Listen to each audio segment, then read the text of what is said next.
almost like a day and a half off for Rizzo. Yeah, a chance to give Rizzo a chance to kind of rest his legs a little bit. Wilson Contreras will make his second start of the year at first base.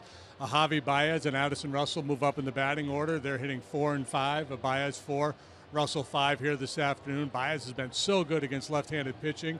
So it's going to be fun to watch those young guys in the middle of the order. Jake Arrieta will take the ball today. He has not won in over a month. He's been better as of late, but just not quite back to the Jake we saw early this season. Yeah, but a lot of positive signs. 2 starts ago against New York, he was really, really good. 7 innings of a one-run baseball. Last time out against the White Sox was trending that way as well. He struck out 6 in 6 innings of work, was going along nicely. One big swing of the bat, really his undoing in that one. He ended up getting a no decision, allowed 4 runs, 3 of them coming on this swing of the bat by Todd Frazier with 2 outs in the 6th inning. So, yeah, results matter. It happened. But if he pops Frazier up there, it's 6 innings of one-run baseball as opposed to the 4 that he allowed. I think in the overall, the Cubs have played excellent defense here in the second half. The starters generally have been better than they were right before the break. You see Wade Miley, he's lost his last 6 starts for the Mariners, but it's always exciting on Jake Day. Miley, his last couple times out, has pitched well, so he's been a little bit better of late. I was talking with Scott Service about him. He really likes the way he competes. We've seen him a little bit in the past with the Diamondbacks. And Arrieta, like the rest of these Cubs starters, really good here at Wrigley Field. One other note, Javier Baez keeps finding a way to get in the lineup at multiple positions. Joe can't take him out right now. No, you can't. I envision Joe sitting down at his iPad, making out his lineup card, and even if he doesn't intend on starting Baez, going, how do I not play this guy? And he ends up putting him in there at second base, third base, wherever. All right, the non-waiver deadline is Monday. The Cubs already made their big move. It's, I guess, possible they could make a smaller move here before the deadline or even after August 1st to help out position player-wise. So we have more coming up. Mariners and the Cubs, Game 2 of this 3-game series coming up in a few minutes.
with your Coors Light in-game report as we get you ready for this second game of the Mariners and Cubs series here from Wrigley Field.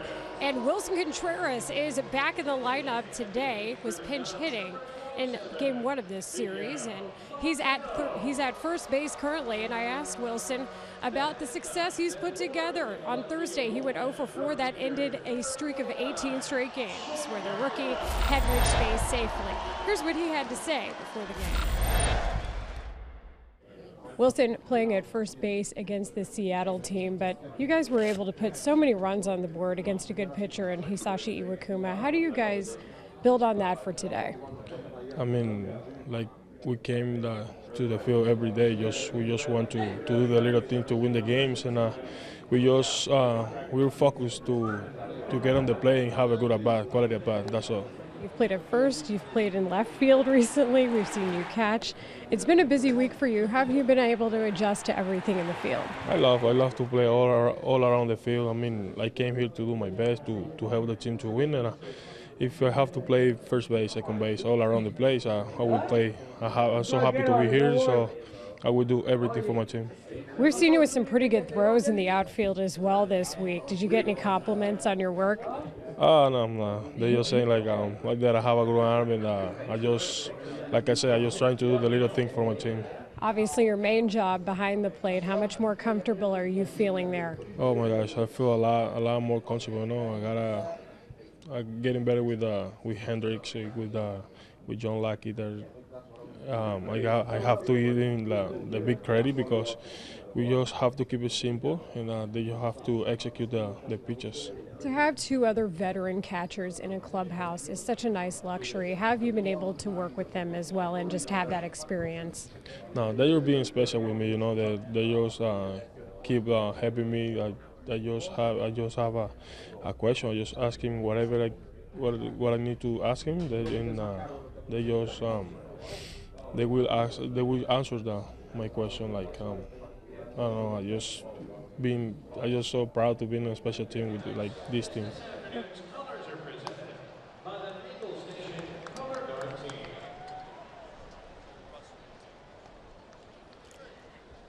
I also talked to Joe Madden before the game about Anthony Rizzo having the day off. Here's what he had to say. He's really been needing a day, so it just turned out really well for today. Day game, and then a night game. The Marshall gives him a little bit extended time to rest. I mean, we rely on him so heavily all the time.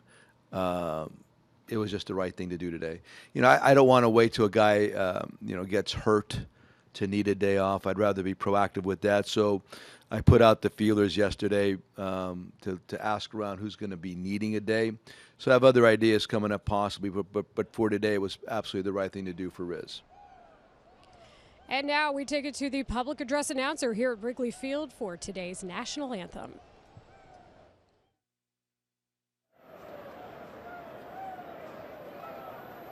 At this time, please remain standing and join Stolen Silver as they honor America with our national anthem.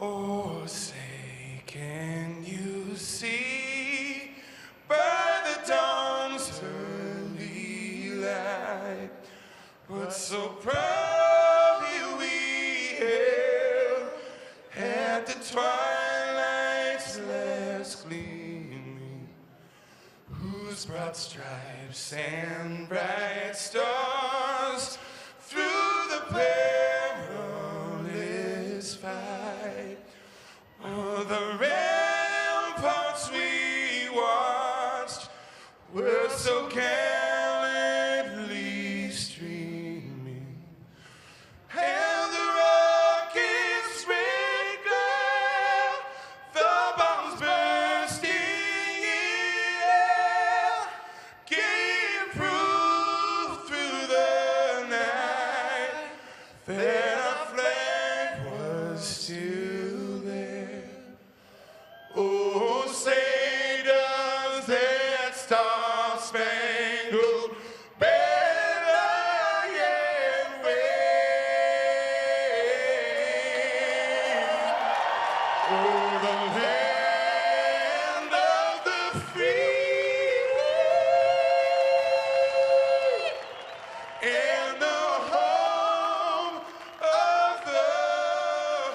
And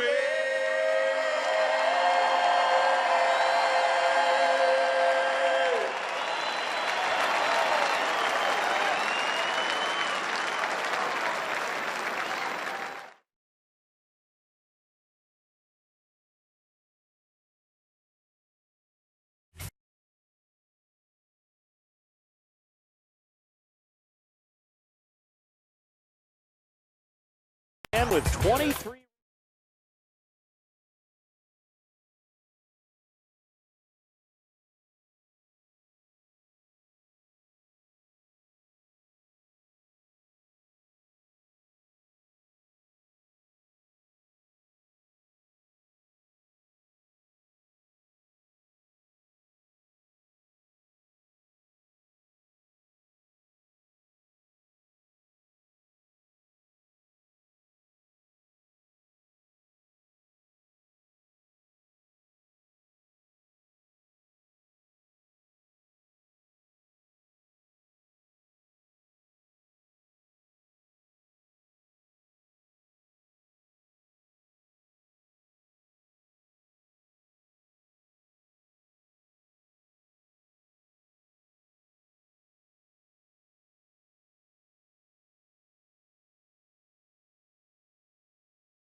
Outsiders on this homestand with 23 runs in 3 games while surrendering only 3. Today, Joe Madden sends out his ace to help keep Seattle's bats at bay. It's game 2 between the Mariners and Cubs. Next.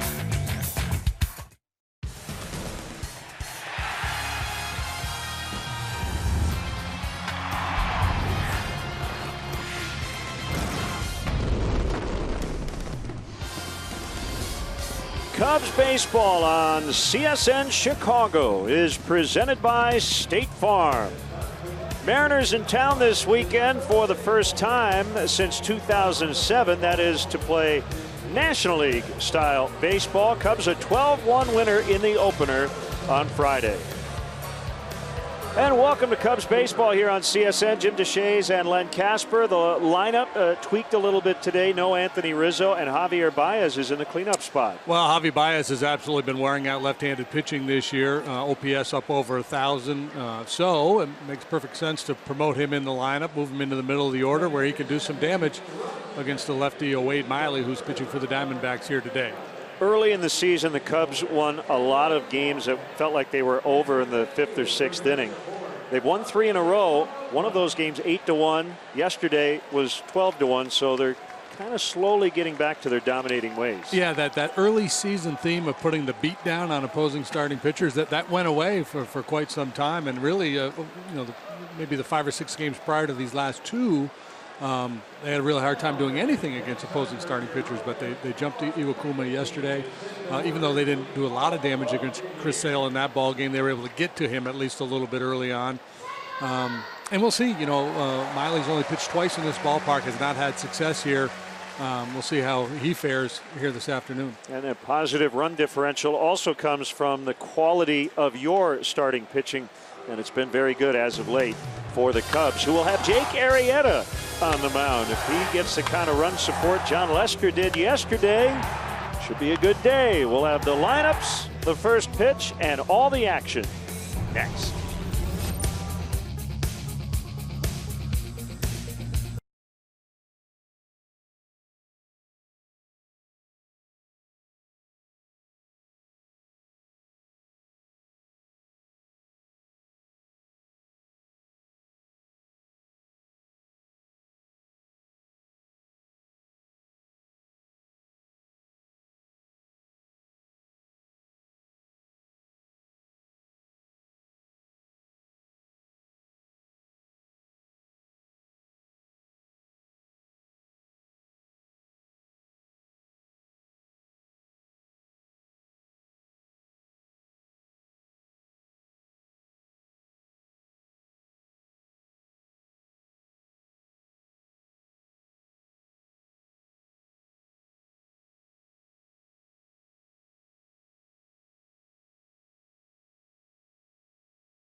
CSN Chicago is brought to you in part by your Chicago area and Northwest Indiana Lexus dealer, who invites you to test drive a Lexus today. Blue Cross and Blue Shield of Illinois, through it all. Ford, inviting you to check out their fuel-efficient lineup at your local Ford store or at localfordstores.com.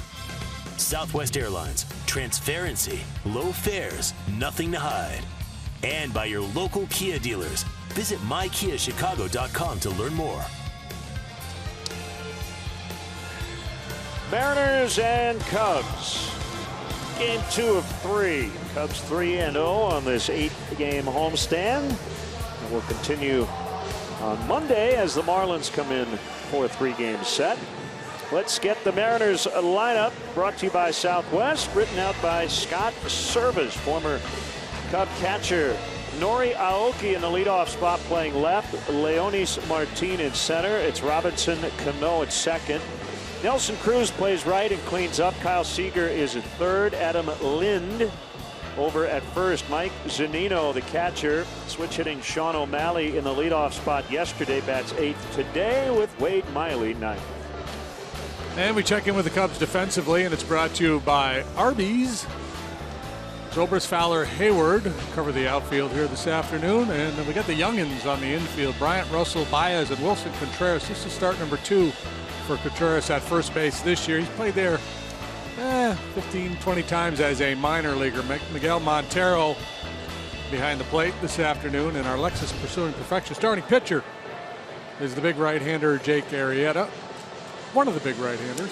There's a lot of them around the game. He's 12-4, making his 21st start, has a 2.76 earned run average. As we noted earlier, he's kind of been up and down of late.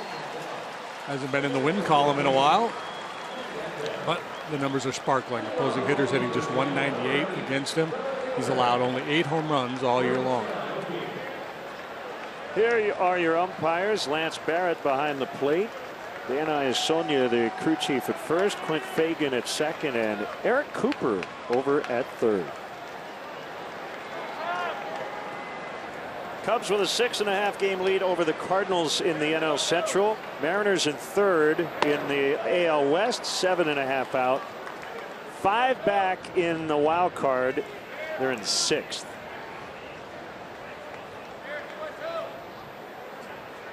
Here's the 1-0 to Aoki, and he fouls it back out of play.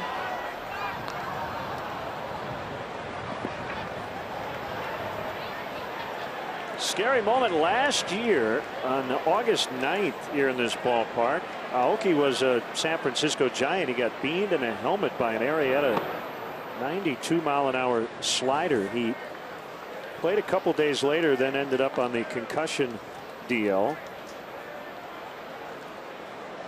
Aoki, nothing for 8 in his career against Jake. He's an extreme ground ball hitter. Slap it the other way, hit it on the ground, try to use his speed. He does hit it on the ground, but to the pull side, and Baez will get it to Contreras.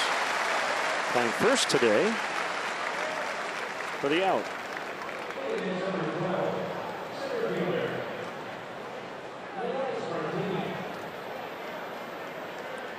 "75 degrees, east wind 12 miles an hour."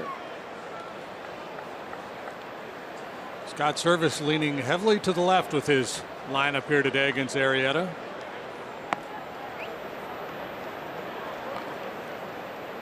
Counting the pitcher, Miley, 7 of the 9 will swing from the left side.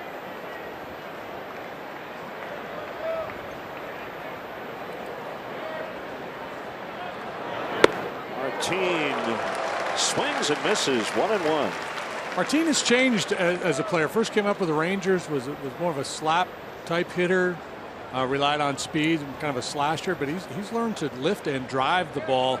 He's hit 13 home runs this year.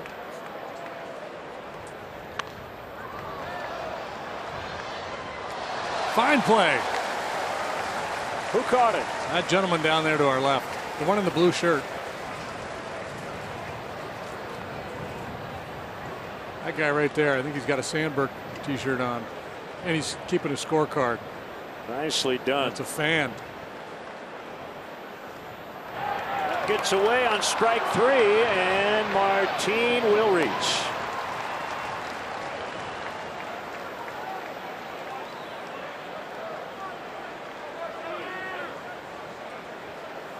It'll be a strikeout wild pitch. Swing and miss curveball here from Arrieta. It's a good weapon for him against the left-handed hitters. Could be a put-away pitch when he's ahead in the count. So he got the desired result to a certain extent. Martin, who is a threat to run, on first base now. He's 10 out of 15 in stolen bases.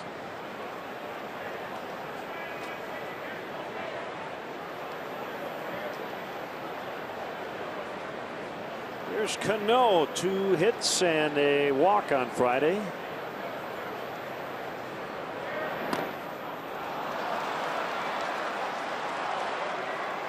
And Martin makes second.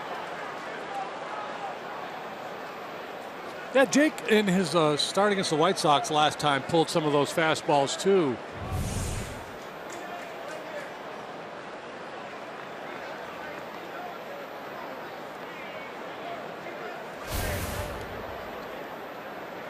Got 10 wild pitches. That's most in the National League. Was that ruled a wild pitch? I didn't hear. If it was a wild pitch. I think it was. It was a wild pitch. Yeah. A flare foul out of play. Going up at 96. Mariners better against righties than lefties. Primary reason, Cano and Seager both have great numbers against right-handed pitching. Cano rarely sits. He played in more games than anybody since 2007. At least 156 games each of the last 9 seasons coming in.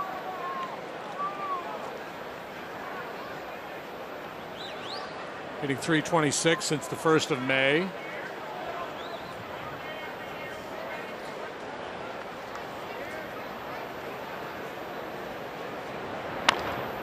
Tap back to Arrieta. Quick look at the runner before he gets Cano.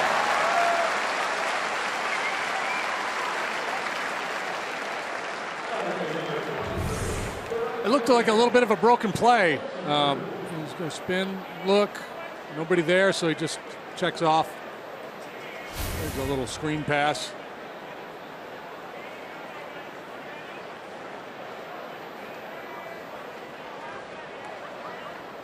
Two down runner at second, and it's Nelson Cruz.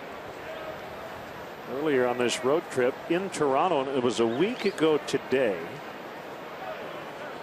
He had 2 homers, knocked in 7. And then Tuesday in Pittsburgh, he fouled a ball off his lower left leg and had to exit early and did not play Wednesday. They had an off day Thursday, and he got back in the lineup on Friday. So you got to figure he's neutralized a little bit with a power right-hander on the mound like Arrieta. But certainly dangerous. Tardy on the high heat.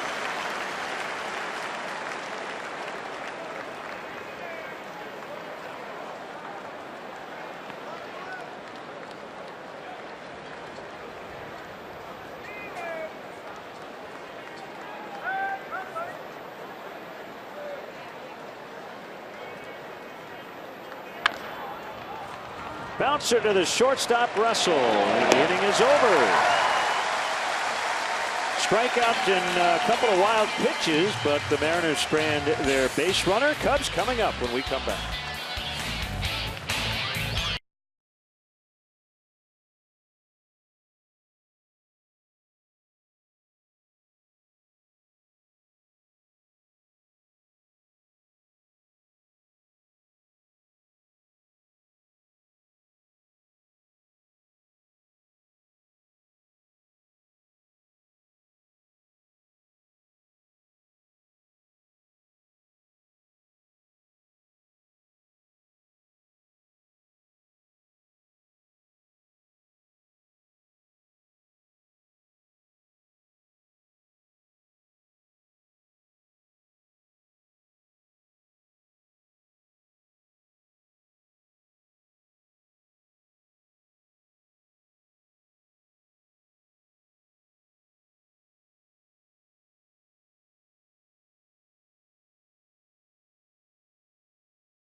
Man is presented by Binny's Beverage Depot. And if Dexter Fowler gets a hit, Binny's will donate $100 to the Greater Chicago Food Depository. Cubs Southwest starting lineup. They scored a dozen yesterday. Fowler, Bryant, and Zobrist at the top. Baez, Russell, and Hayward in the middle. Baez and Russell have done fine work here as of late, and their spot in the lineup showing that. Contreras, Montero, and Arrieta to round it out against struggling Wade Miley, who has lost his last 6 starts. He is not waiting around. No, he's very aggressive, works quickly, attacks the strike zone with a 4-pitch mix. He's not a hard thrower. Fastball, slider, curve, and a plus changeup. And he very quickly struck out Dexter Fowler in about 17 seconds. Well, let's check in with the Mariners defensively. Brought to you by our RBs, Aoki, Martin, Cruz, left, center, right. Seager, third, O'Malley in for Marte at short. Ricardo Marte is dealing with the mononucleosis. Cano and Lind on the right side of the infield. Cano's committed but 2 errors all year. Mike Zunino, very good defensively. And the Lexus starting pitcher is Mr. Miley. 29 years of age, 6 feet even, 220. Former Diamondback and a Red Sox. Tapper, foul. Boy, the field is lopsided right now. You not only have 3 Mariner defenders over there between second and third, but 2 of the 4 umpires. Adam Lind has nobody to talk to.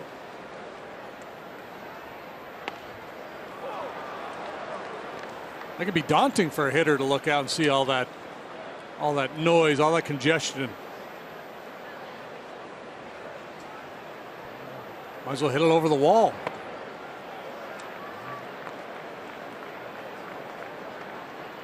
Miley has allowed 18 home runs this year, right-handed batters with 15 of those, and they're hitting just under 300 against him. Swing and a miss. Miley.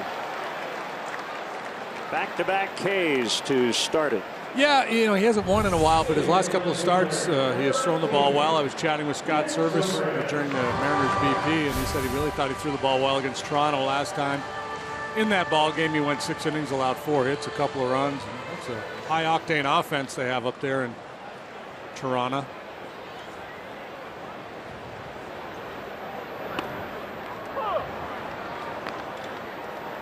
Strike one on Ben Zobrist. He's playing left and batting third. He has 4 two-hit games over his last 7. So Arrieta hasn't picked up a win since June 27th. Miley's last victory came June 7th. So both these guys trying to get back in that win column.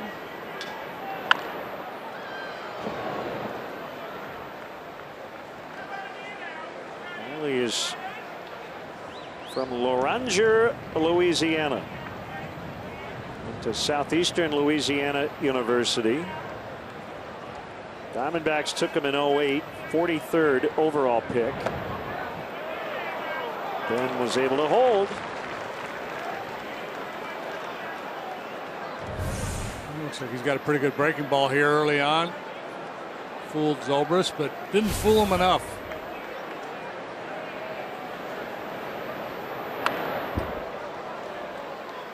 Command of the off-speed stuff obviously will make that 90, 91 mile an hour fastball that much more effective, and he likes to elevate. So, fairly common approach for a pitcher like Miley. Good breaking stuff. Throw it a little bit short of the plate, then throw the high fastball. He just struck out the side. Pretty impressive from Wade Miley in the first.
Mooney, our Cubs insider, all season long on CSNChicago.com, presented by Nationwide's Jeff Vukovich. Serving the community for 38 years. Go to jeffvuk.com. Nationwide is on your side.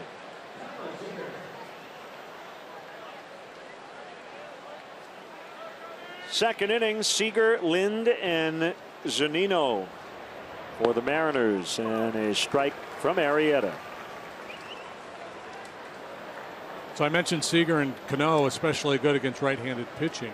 Seager has an OPS over 1,000. He has the 3rd best on-base plus slugging in all of baseball against right-handed pitching. Backhanded Baez, 1 out. Robbie Cano is a 7th in OPS versus righties.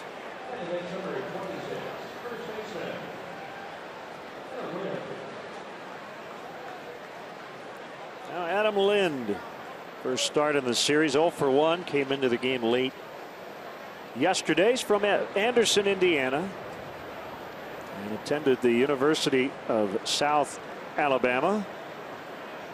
which has turned out a lot of major league players.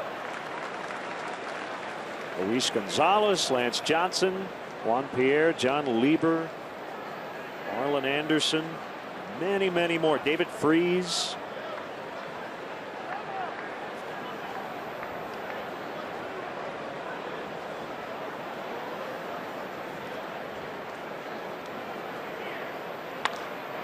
In the air, right center, and playable for Fowler. Wind helping.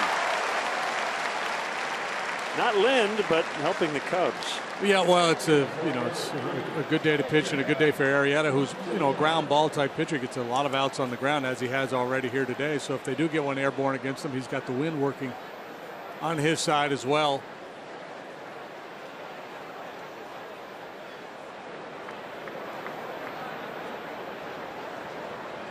Zunino catching, still trying to establish himself as a major league player. 302 career games and has hit just 193. Last year was particularly rough. And was sent to the minors in late August and finished the season there.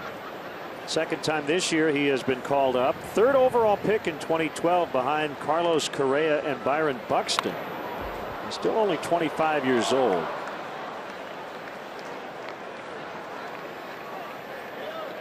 At 22 when he first came to the big league, so he was rushed, called up when he probably wasn't ready.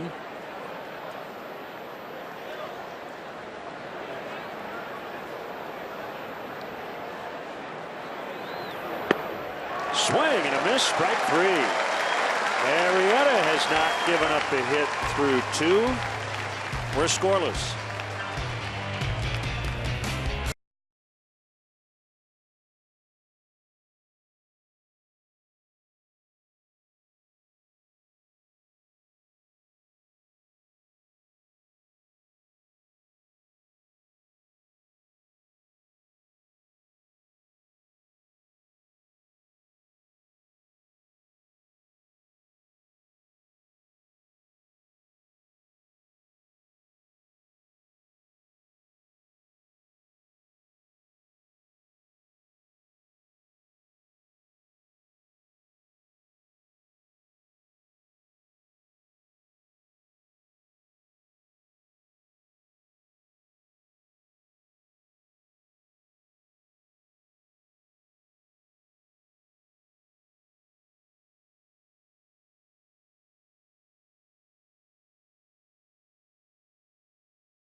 We are scoreless at Wrigley Field between the Mariners and the Cubs. This is Layla Rahimi with your Coors Light in-game report. And good things happening for Jason Hayward in Game 1 of this series. Yesterday, Hayward hit a 2-run home run in the third inning. It was his first since July 11th against the Atlanta Braves. Joe Madden, complimentary of his hitter. Everyone discussing how hard he's been working, saying he looked really good. Like I'm telling you, man, it's in there. He's well, he's healthy, he's working his butt off. He's going to show it. Very happy for him. And good to see, guys. Thank you, Layla. And a little help from P.J. Mainville in the dugout as we start the Cubs' second. Ball one on Javier Baez. Happy 29th. Chris Milligan here at the ballpark celebrating today as that ground ball is cut off by Kyle Seager. So I guess progress after Miley struck out the side in the first. Let's make the defense do a little work. Here's Addison Russell. And maybe if we get to a point here today where Cub hitters are going to have to step out a little bit on Miley just to do something to try to upset his rhythm. He is very aggressive and up-tempo pitcher. First pitch strike to Russell. Bryce Robert Wren watching at home from Lockport, celebrating a birthday today. Hope it's a good one. I mean, this is Burley-like in terms of pace. And you've got to be locked in with your catcher too, right? You don't want to be shaking off too much. Yeah, and that's where Zunino grades out very highly. He's had his struggles offensively, but they're really like everything else he brings to the table. Russell held 0 for 5 yesterday. Cubs didn't need his bat as they put up a dozen runs.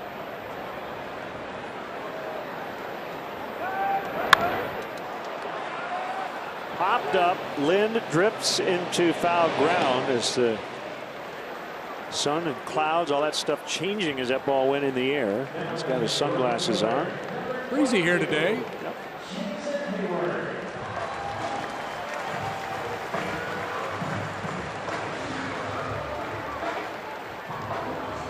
On occasion, I've just kind of been digging into the numbers of Jason Hayward, and oftentimes the eye test doesn't match up what the numbers tell you. With Jason, it does. A lot of ground balls, a lot of line drives. 27% for the line drive rate. That is the best of his career. Strikeout rate, walk rate, they're fine. He's not getting hits, and he's not hitting for power. Those are the two things he has not done. His ground ball rate is actually down compared to the past. But he's not driving the ball. When he's in the air, he's not hitting it with authority. Although he did yesterday. And that's what he's been trying to do. That's all the work they're putting in. Trying to take that top hand out of the equation a little bit so he doesn't roll over, doesn't smother the ball.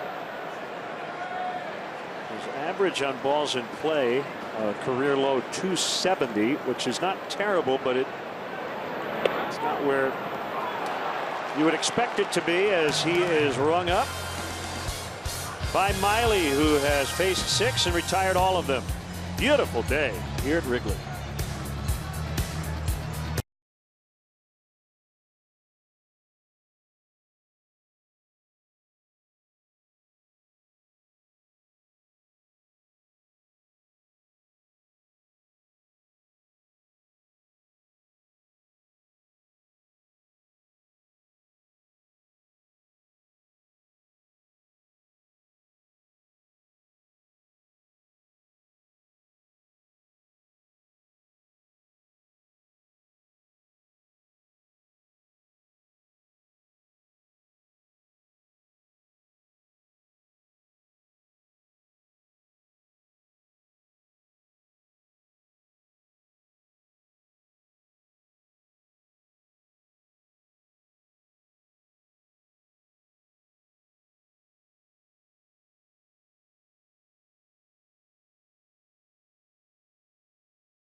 The homestand continues for Anthony Rizzo and the Cubs as they face Ichiro, Giancarlo Stanton, and the Miami Marlins. Coverage begins at 6:30 with Cubs pregame live, presented by Fields Auto on CSN+. Ichiro is 2 hits away from 3,000. He had an 0-for as a starter last night, so it is very possible he could come here with less than 3,000 hits. Oh, that was scary. That's Arrieta with the flip to, as he just said, my bad. But they did get O'Malley for the first out. 41,000 people all just went, whoa, as Jake flips this ball over to first base.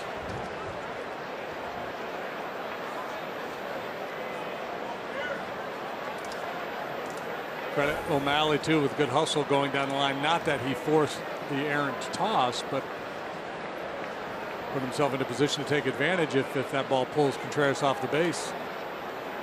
Here's Miley, and he takes a strike. 149 in his career, with one home run off Ryan Vogelsong in San Francisco.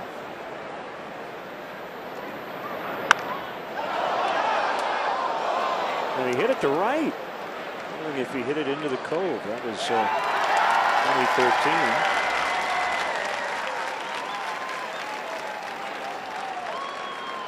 Nicely done, congratulations, sir.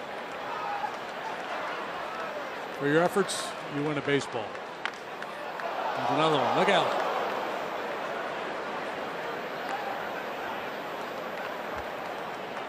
Talked yesterday about Hisashi Iwakuma. Looked like he was going to sign with the Dodgers over the winter and then came back to the Mariners. When it looked like he was moving on, that's when they made the trade for Miley. It's low, 1-2.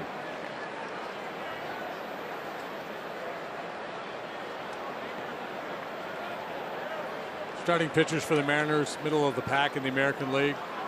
They were hoping for better, and they still get it. A little defending the wicket move there. Miley's popularity growing with every swing of the bat.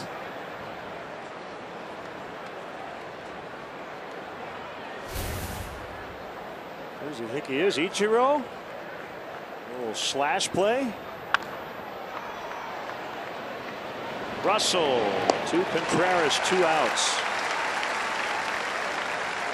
Hey, Cubs fans, let's go. Tickets are available for this upcoming series with the Marlins, Monday through Wednesday, August 1st through the 3rd. Don't miss the action at Wrigley Field. Visit Cubs.com to get your tickets today.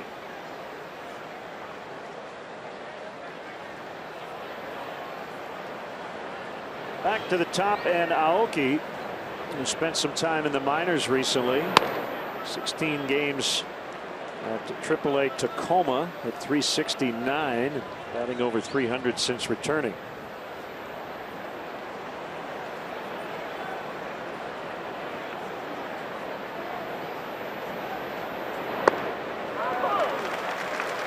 Okay, would have been a good fit in the 2-hole, in kind of an old school lineup when they would ask guys to take pitches and play a little hit and run. You don't see that as much in the modern game, but that's his skill set.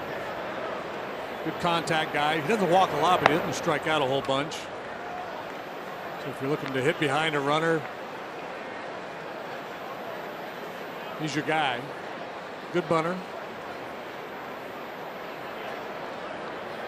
John Lester enjoying the afternoon after getting the win yesterday.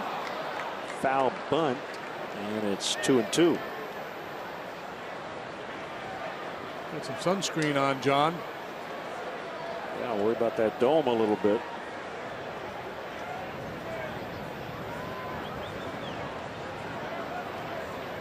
Six shutout innings. You get 12 runs in support. It's a good day. Yeah, you're going to usually win. Day game. Go out and have a nice dinner afterwards. Drop that ERA below 3. Oh my goodness! Talk about an emergency hack. That's why he's tough to finish off.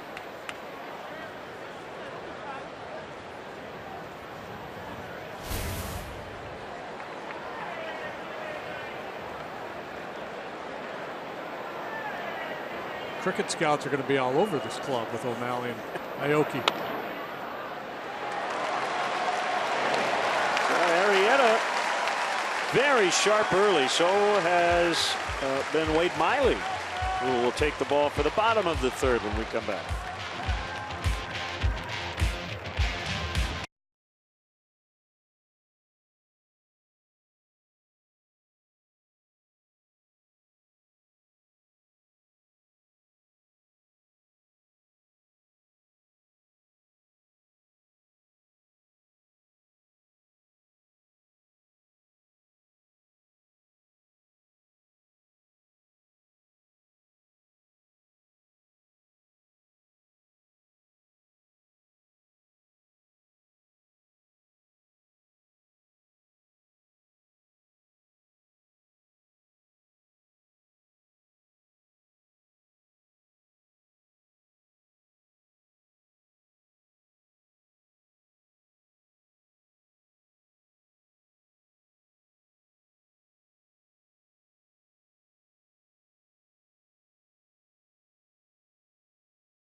Baseball, it's brought to you by T-Mobile.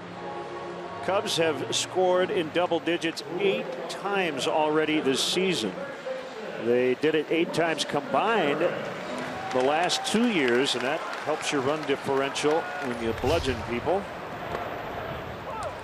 Bottom of the zone strike on Wilson Contreras, batting 7th today, playing first base. Second start as he's in there for Anthony Rizzo.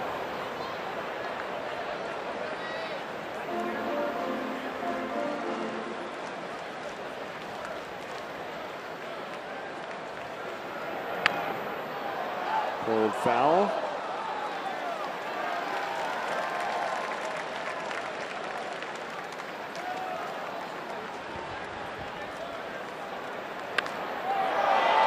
That will also get fouled deep to left. This is fun to watch. Contreras is not leaving the batter's box. He knows Miley's working quickly, and he's completely on board. Let's get it on. Yeah, Wilson does not like to sit around or stand around. He likes movement and action.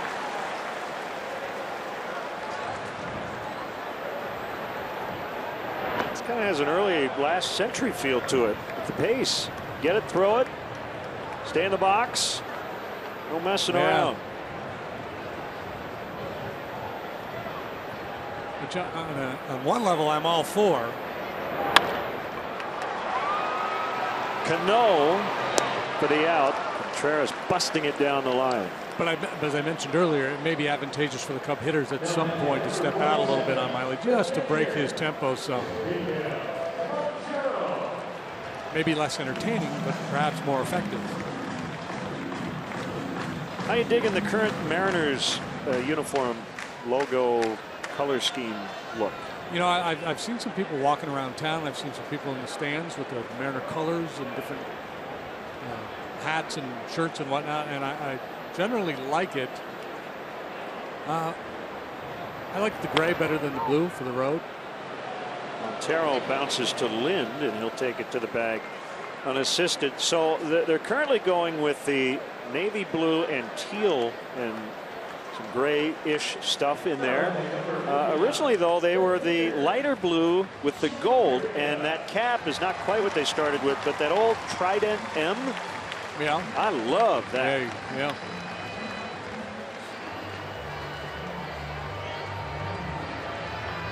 Seattle was a long-time member of the Pacific Coast League, and a minor league team there for years. Then the Seattle Pilots played there for 1 year before their dad got transferred to Milwaukee, and they became the Brewers.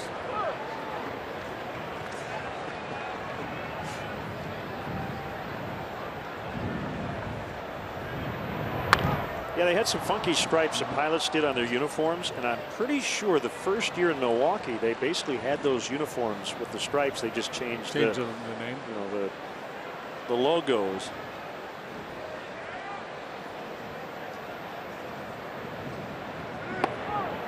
Called strike 3. Miley has been perfect through 3 with 5 strikeouts.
Team pride with Cubs checking and an official Cubs MasterCard debit card only available at your local Wintrust Community Bank. Go to wintrust.com/Cubs to learn more. Member FDIC.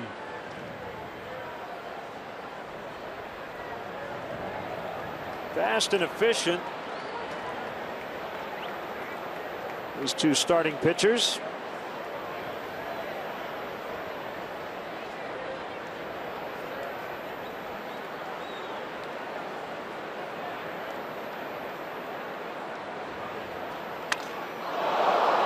Left field and foul. You better be foul.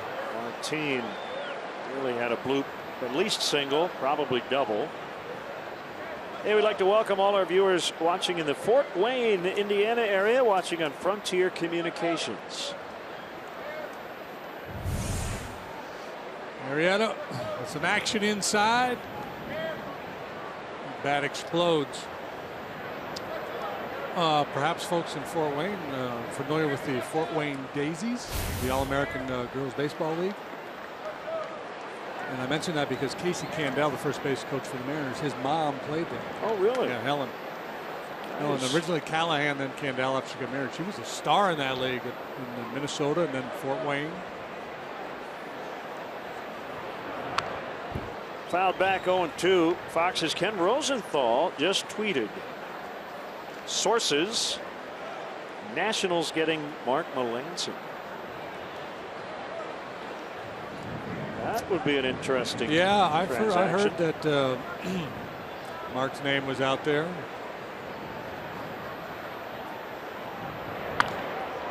Into center, and that's the first hit of the ball game. Leadoff single here in the fourth. That's the second ball to reach the outfield for either club here today. Lynn flew out to Fowler in the second inning.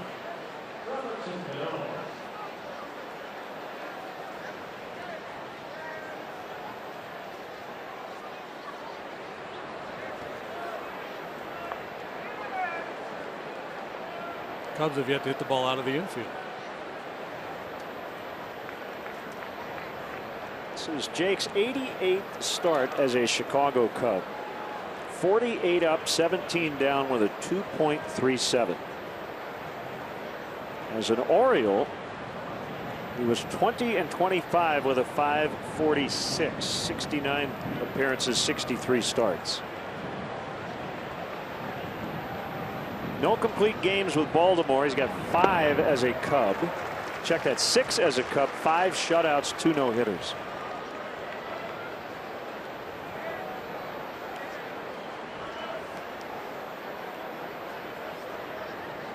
His first start against the Mariners since 2012.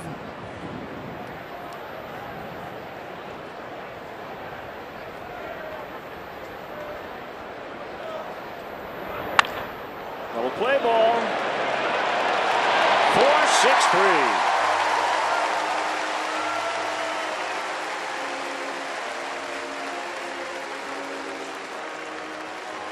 That was handy, sharply hit by Cano, and that just makes it that much easier. Plenty of time to turn the double play. Baez on it. Soft little flip to Russell, and boom, boom, just like that. 2 quick outs.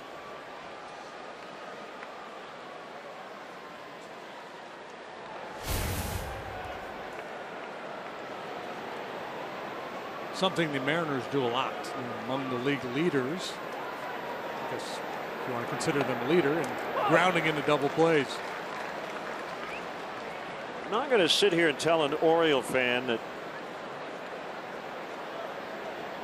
Arrieta would have done exactly what he's done with the Orioles that he's done with the Cubs, or the opposite, or we don't know what he would have done had he remained an Oriole. But if you look at the numbers, I mean, there is a dramatic line you draw in his career, and it was when he was traded.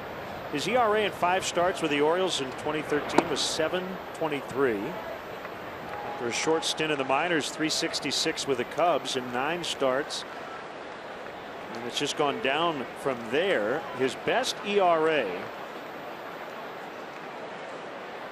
in Baltimore was 4.66.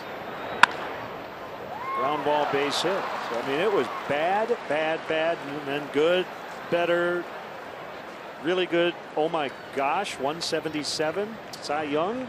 Yeah, and you're right. We'll never know. My guess is, he is so talented that sooner or later he would have figured it out there and become a very good pitcher for Baltimore. But I don't think it would have happened as quickly as it happened. I think the change of scenery really served him well.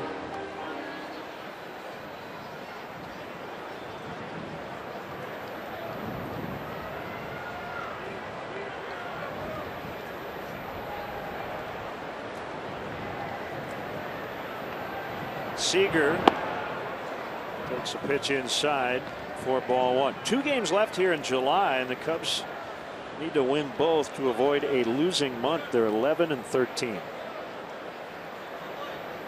They've stabilized 10 and 5 after that bad 5 and 15 stretch.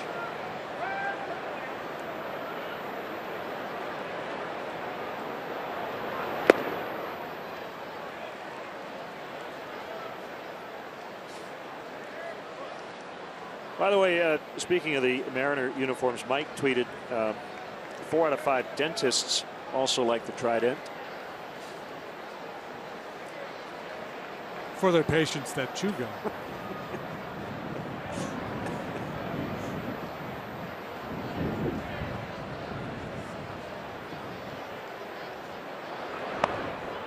Three and 0.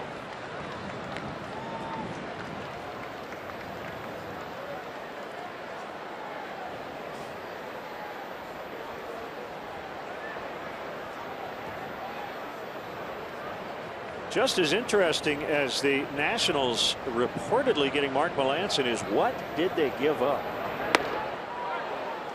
to get him? Seager walks.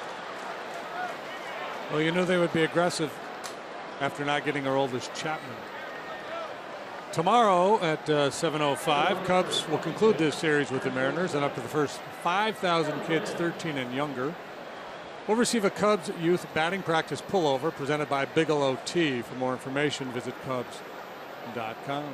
And I asked that question because the Pirates are in the Cubs division, and the Pirates are also 52 and 49. They're not out of the wild card race.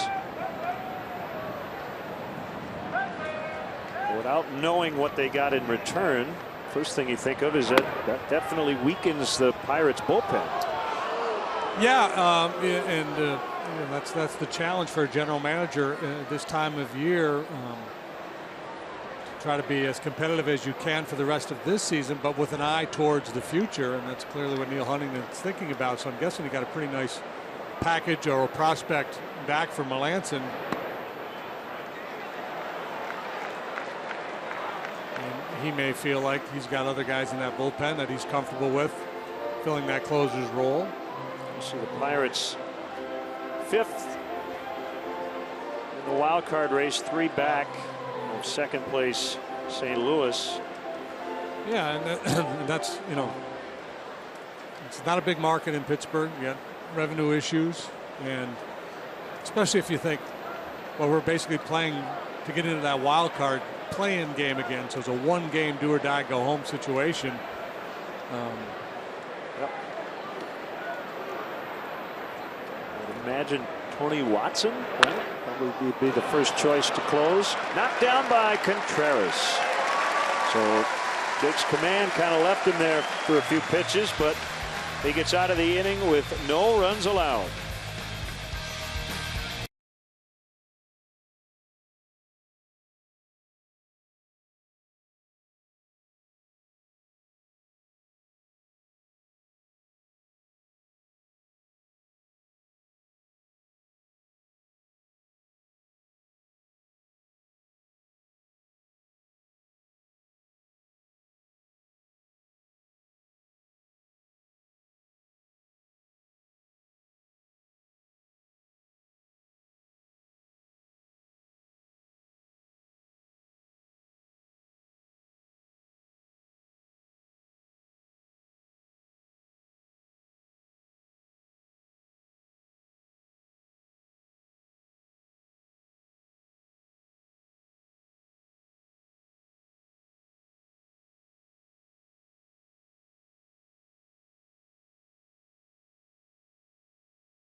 presented by Coors Light, is Philly Teas.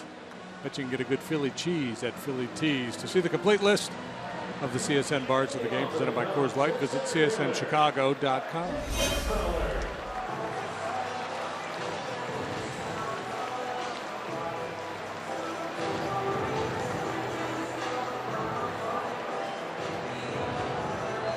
So second time through, and the Cubs hope it goes a lot better than the first time.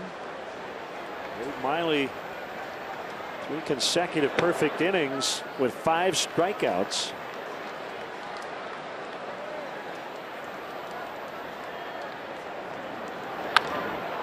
Fly ball center field. Martin camped under it. He's got it. Hearing left-hander Felipe Rivero being reported as one of the players going to the Pirates. Mark Melanson. Yeah, so if Watson becomes the closer, Rivero can kind of step into his role. He's got a good arm.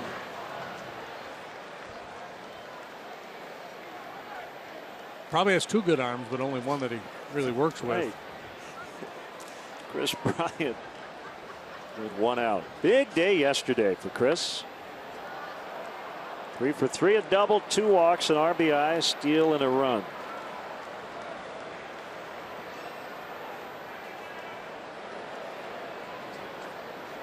Talked to a lot of people about the recent tweak to the lineup.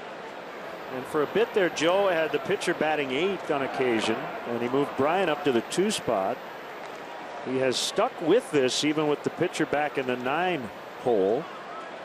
With Bryant 2, Rizzo 3. Rizzo not in the lineup today, so it's Zobrist, but I really like KB in the 2 spot. Ground ball to third, booted, and that'll be the first base runner for the Cubs. An error by Seager, who will have to just turn the page. Sorry, Kyle, did it with your brother Corey. Joke still works, I think. Yeah, anytime you can roll out a Seager joke against the wind, whatever you want. Wherever you want to go, he gets kind of a little flat-footed here. Ball was sharply struck by Bryant. And that'll be an E5, and it's the 13th of the year. I'm Kyle. Yeah, a lot of analysts think your best hitter should hit second. That's going to be close. Got it. Well, yeah, that's one thing when you read the scouting report on Wade Miley. He's got a heck of a move. I'm not sure that Chris is convinced he's out.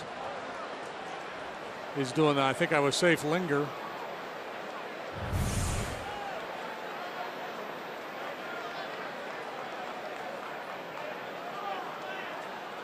Joe gave him the out sign, so Bryant's been in base running slump here as of late. And just like that, 2 outs.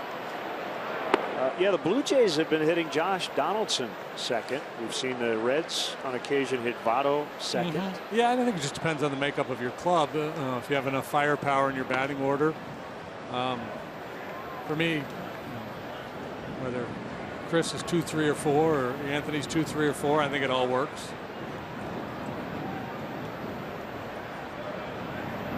And it goes back to what you said earlier about Aoki, that number 2 hitter. It's not quite the same skill set that we used to see.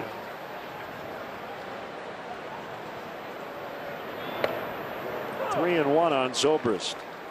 Ben Zobrist would be perfect number 2 hitter. It used to be you wanted that guy who could, like I said, take pitches to let a leadoff man, a speedy leadoff guy, steal. So you'd want a guy who's willing to sacrifice himself a little bit, see some pitches. Seager did turn the page, didn't he? That's the inning. After 4, 0-0.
Annual Scout Night, Tuesday, August 9th. Cubs offering specially priced tickets to scouts as well as their families and friends to watch the Cubs host the Angels. All participants get a Cubs-themed scout patch.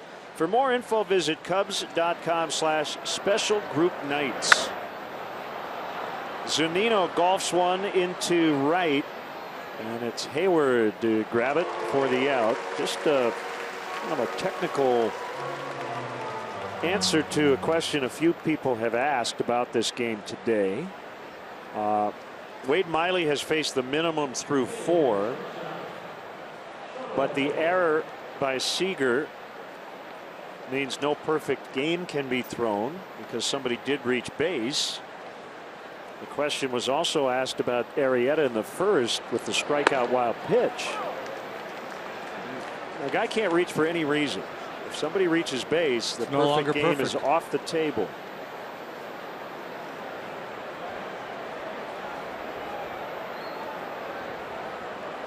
O'Malley grounded to the pitcher's mound his first time as he smokes one foul the other way. A lot of souvenirs over to that side with these left-handed hitting Mariners swinging late against Arrieta. Yeah, Jake leaning heavily on his fastball to this point in the game.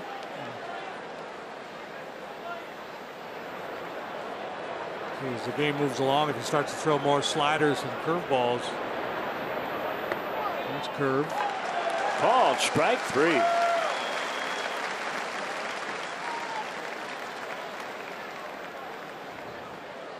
Well, he's got so many weapons. Fastball, that slider or cutter. Curveball and the changeup. And the changeup he doesn't use all that often, but on the occasional start, he'll throw a lot of those changeups, especially against a left-handed heavy lineup, which this is here today, but he has not thrown a lot of changeups yet.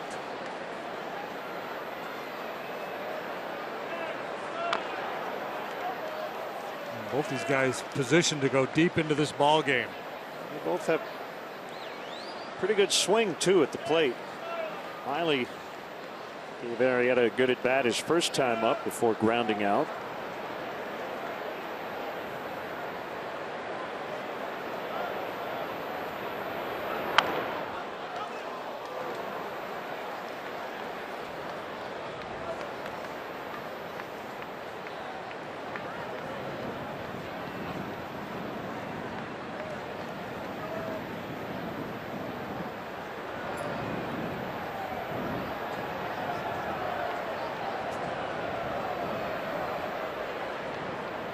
Two. Too low.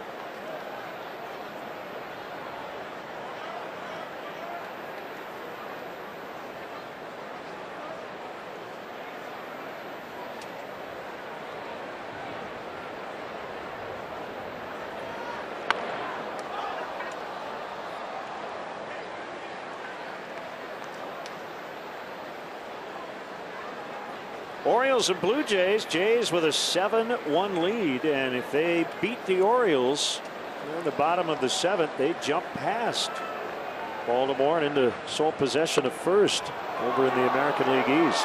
Arrieta thought it was strike 3, and it was close. Yeah, it could have gone either way. Backdoor slider. For the second time, putting up a pretty good fight here.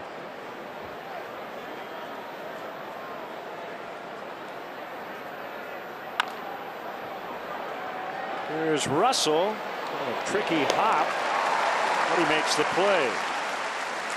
Bottom 5. Still 0-0.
Wade Miley's last 6 starts all resulting in losses.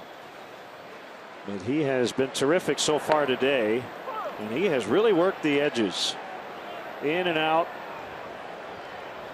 Getting ahead early. And a strike on Baez. Yeah, he's been able to paint corners with the fastball. He's been able to drop that curveball in on 0-0 for strike 1.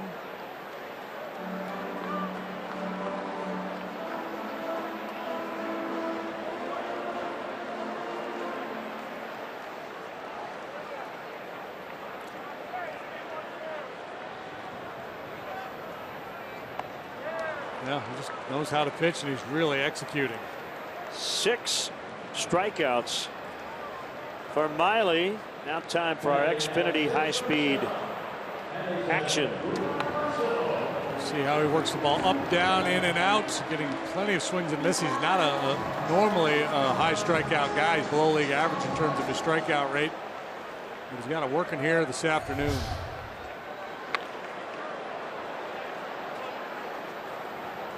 He's been a wrecking ball. I was wondering if he had a son named Cyrus. That'd be kind of fun. Slow hook at 77. He debuted with the Diamondbacks in 2011. His first full year, 2012, he was an all-star, finished second in the Rookie of the Year voting that year to Bryce Harper.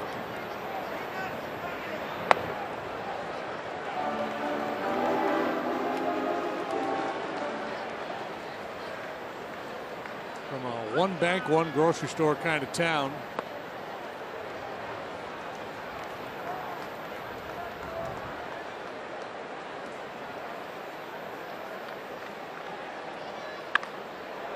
Look out, Gary Jones. That ball fouled. Miley an all-star in his rookie year, 2012 with Arizona. Second to Bryce Harper that year in the Rookie of the Year balloting, and it was a close vote. Hit well, but some top spin on it, and Aoki makes a catch.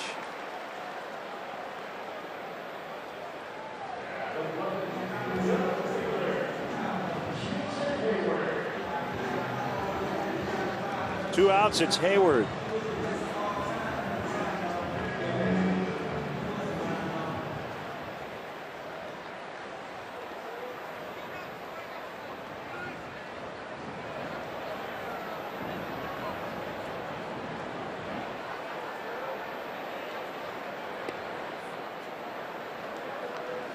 Season high strikeouts this year, 7. That came in his very first start against the Rangers. Well, actually duplicated it in his next start against the Rangers. Career best 11 back in 2014. So Hayward and Miley share that. They were both all-stars as rookies. Both finished second in the voting for Rookie of the Year in their respective rookie seasons.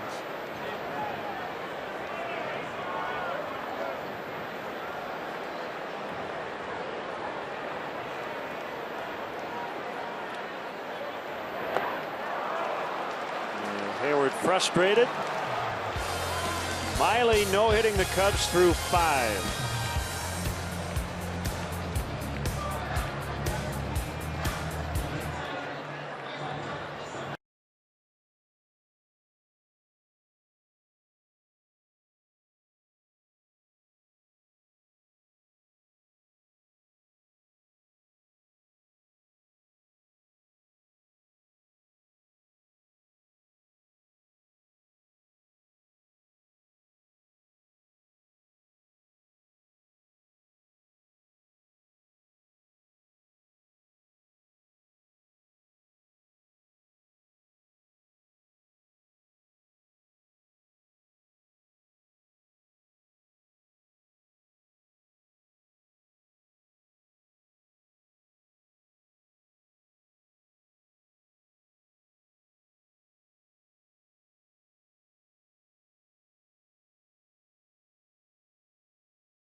AT CHN Chicago is presented by State Farm.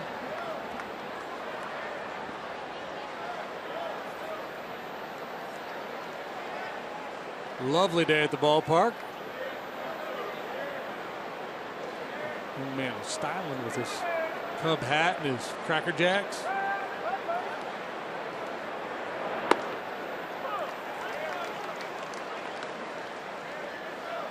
Aoki, not a big guy. He's a good high ball hitter, though. As often the case with players who are a little shorter in stature. Whereas big, tall guys like to use those levers to get leverage, to go down and get the ball. Guys aren't quite as tall. Pretty good at staying on top of the high ball.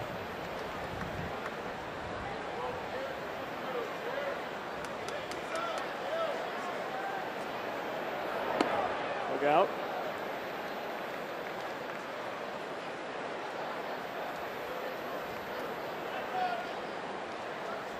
11 outs on the ground for Jake here this afternoon, including 2 on the double play. Zobrist for the out.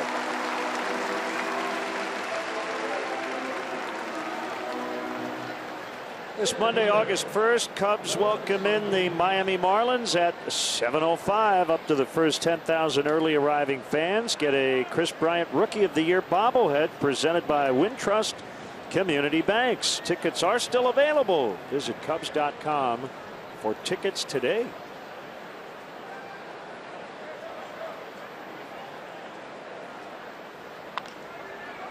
Martin jumps on the first one. No. Oh, Wow. Baez. he called early. Wow. And Hayward pointing out, hey, man, let me come and get that one for you.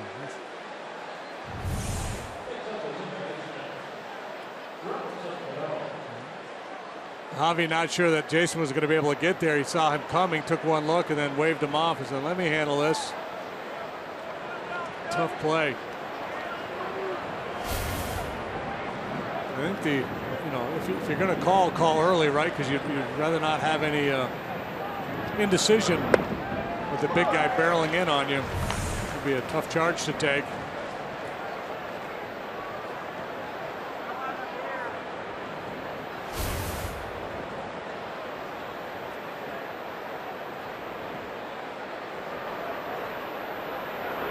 Cano takes a pitch outside. So based on the report, sounds like Felipe Rivero and a left-handed prospect, Taylor Hearn,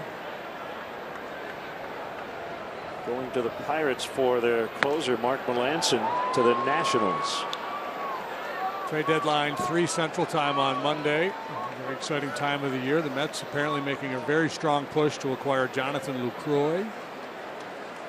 According to Ken Rosenthal, they've I would imagine Darno would be involved in that. And Brandon Nimmo. Apparently believed to be one of the guys they've dangled.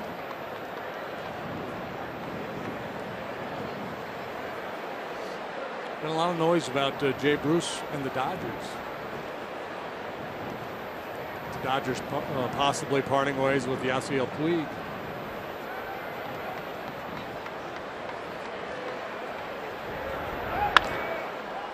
Up the middle, it's picked up by Russell, and he gets Cano.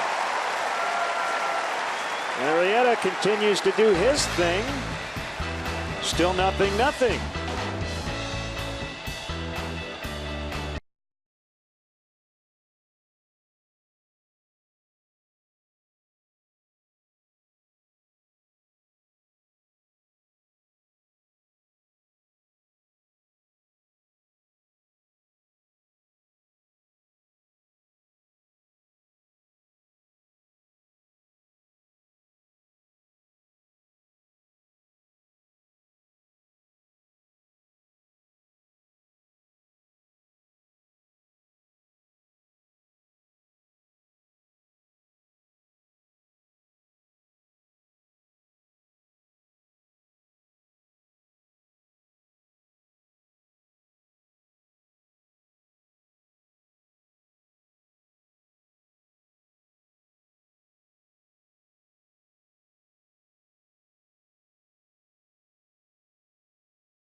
Wade Miley to Wilson Contreras.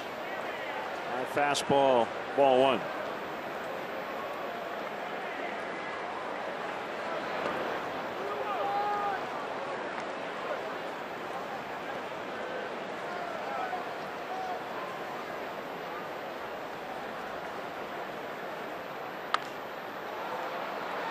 Into right. Cruz coming over, and he makes the catch. That blue and teal glove. He won't get style points, but he made the play.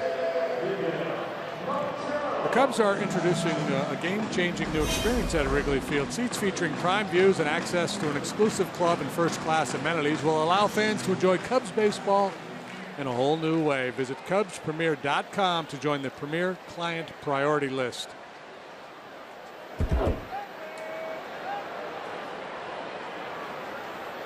Ex-Diamondbacks, Miley and Montero.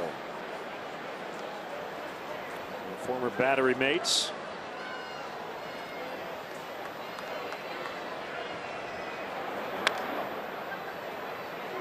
One and one.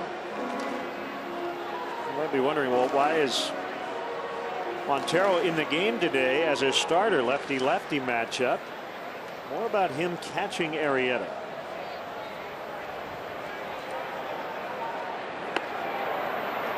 One and two.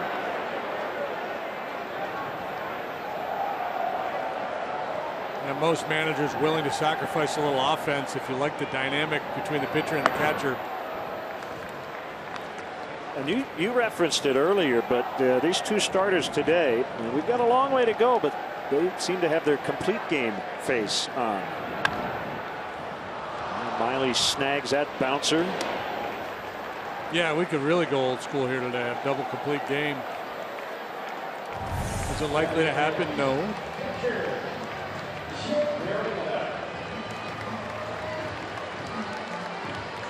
But he's in the proverbial rocking chair, man. It's easy peasy for Miley so far today.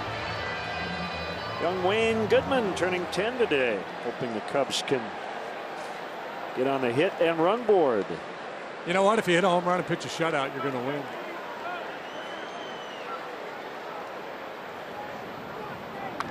Ooh, I'm not afraid to let it fly. I know you never did it at this level. Did you ever do it in high school? Hit a home run, pitch a shutout? I don't recall. I'm going to guess yes. Let's go with yes. Yeah, let's just go with it.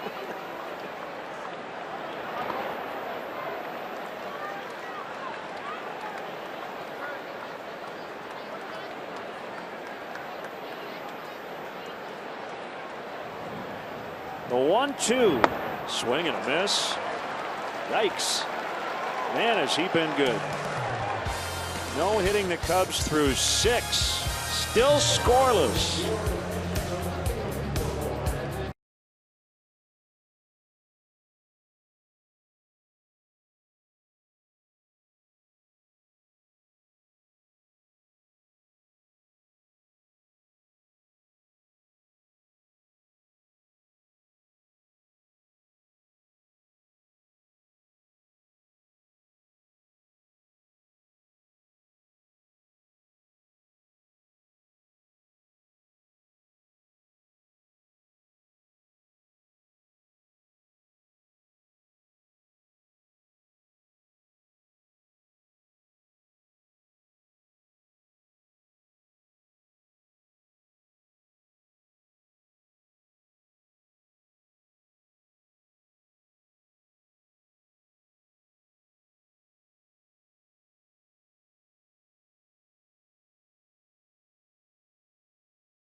Still a scoreless game here in the 7th at Wrigley. Layla Rahimi here with your Coors Light game report. And the heart of this Seattle Mariners lineup is good. Robinson Cano, Corey Seager, and Nelson Cruz all with more than 20 home runs each. There's only 2 other teams in baseball that have 3 players on the same team with 20 home runs each.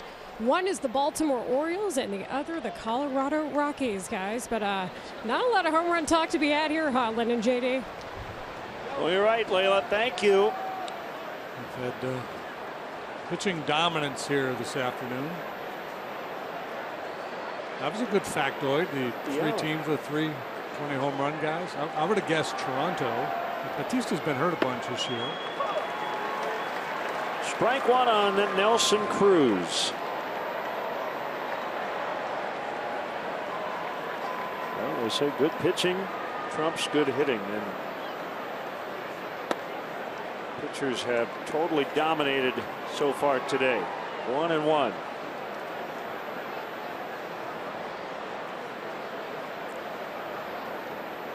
Sixth career 25 homer season and 4th in a row for Cruz. 36 years old.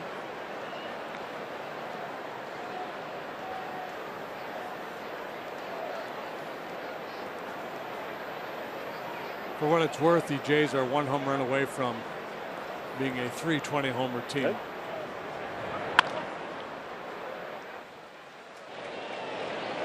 Russell has been busy.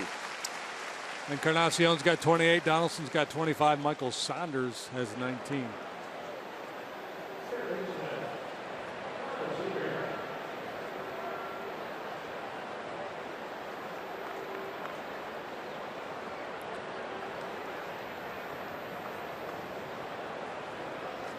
The Mariners are 2 for 21 in this game. The Cubs are 0 for 18. If you add it up, that's 2 for 39.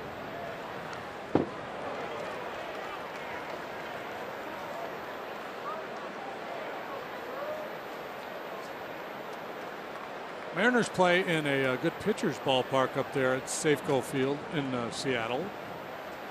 And I imagine a lot of their guys were licking their chops thinking, hey, we're going to get to go to Wrigley. Right in the heat of the summertime, the wind will be blowing out, the ball will be jumping. They scored in the 9th to break a shutout yesterday, and they've got 2 hits, no runs into the 7th today.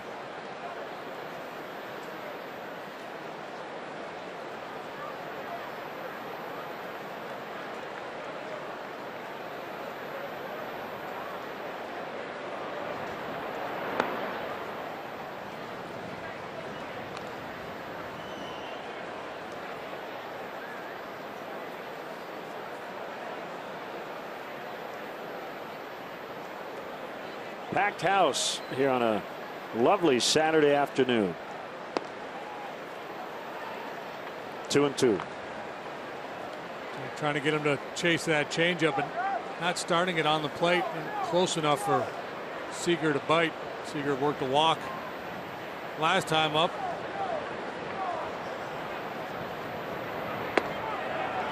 He got him, called strike 3. It's funny, I just kind of thought about what I said. It is a beautiful Saturday afternoon.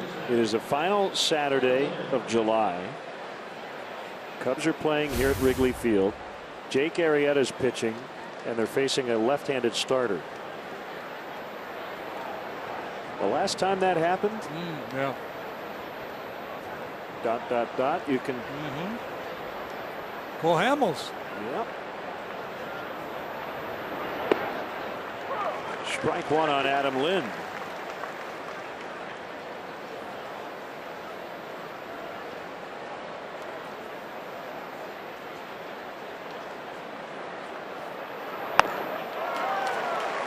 Strike 2 So on Lind. does it follow then that if Wade Miley pitches a no-hitter here today, he has to get traded? And he could. Well, the difference now, and I'd have to go back and look, but I think the Phillies had a pretty healthy lead by the time we got to the 7th. This is a scoreless game. 1-2.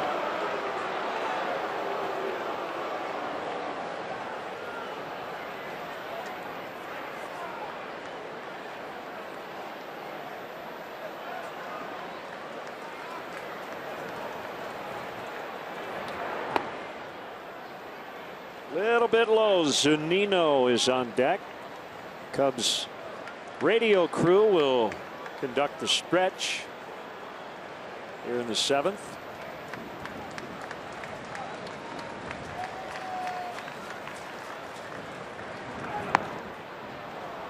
Oh, 2 to 3-2 on Lind.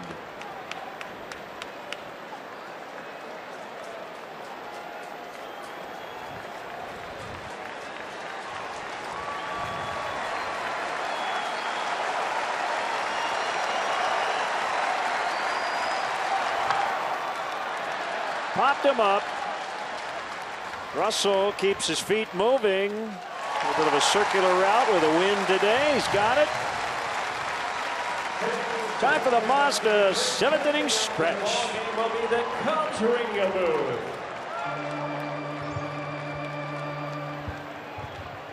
All right, nice and loud.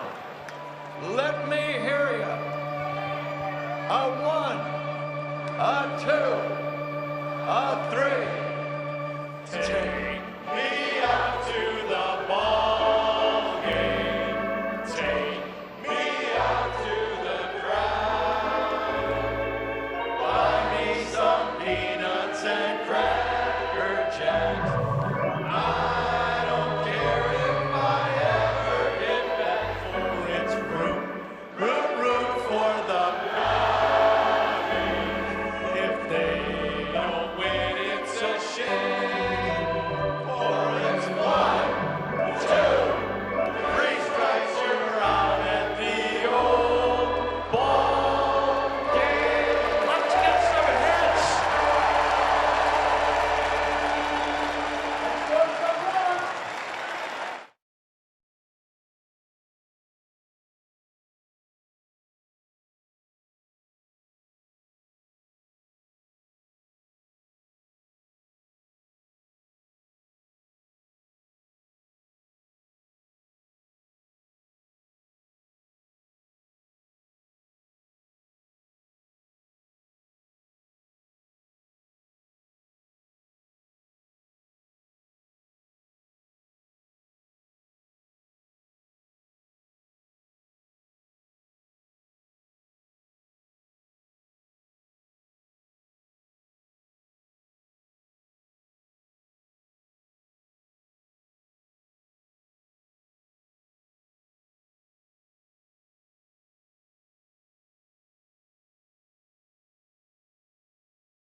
Pitching.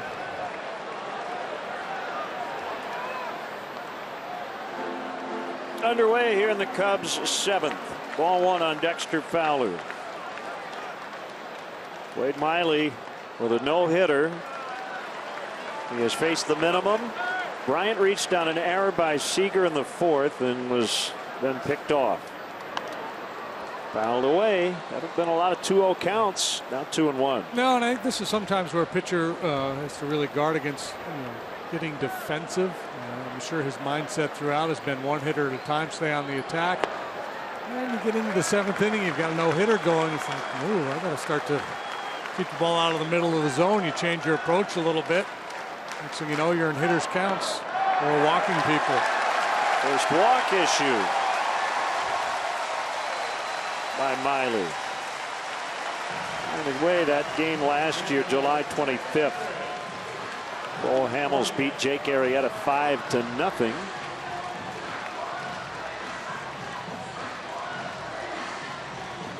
Scoreless tie here in the bottom of the 7th. We've already seen the good pickoff move from Miley when he got picked Chris off back in the 4th. So very good at controlling the running game.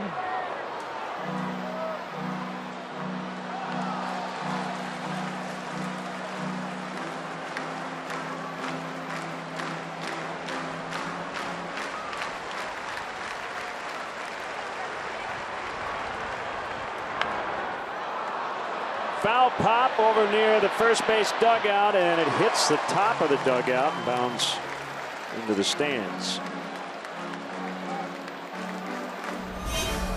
Belows home field advantage. Cubs 3-0 to start the homestand, and Chris Bryant right in the middle of it.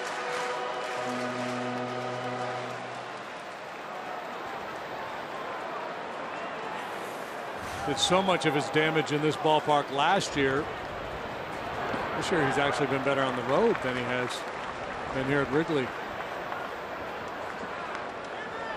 Certainly in terms of batting average, hitting .257 here, .315 on the road. Power numbers very similar home and road.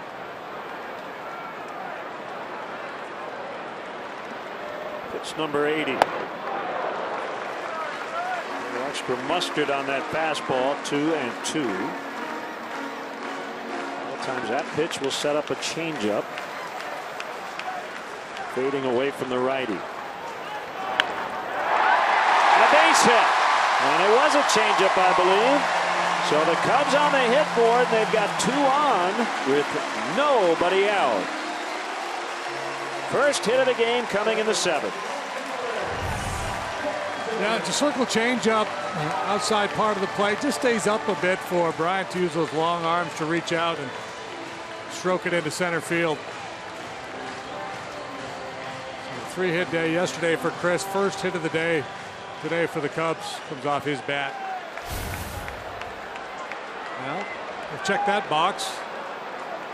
We'll see if they can break through and cross home plate. Bunted by Zobrist. Zunino will get it to Cano at first. Second and third, 1 out.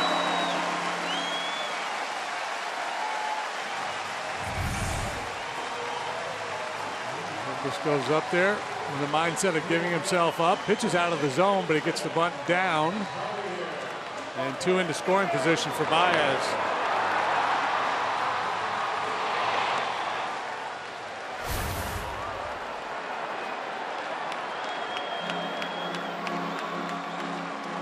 And Scott Service is going to pull the infield in.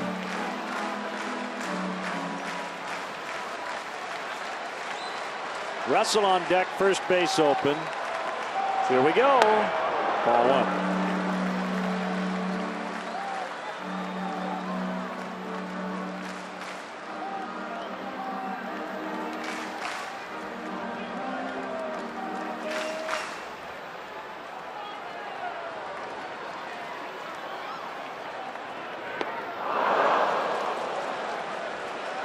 Change up, 1-1. Yeah, wild swing there from Javi, and I think he's got to realize the situation here. Miley's got a base open, so not likely to challenge with a fastball.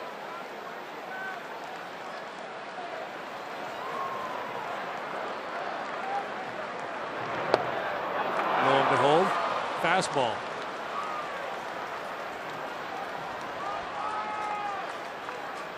So no sense of pitching cautiously from Miley to Baez with a base open.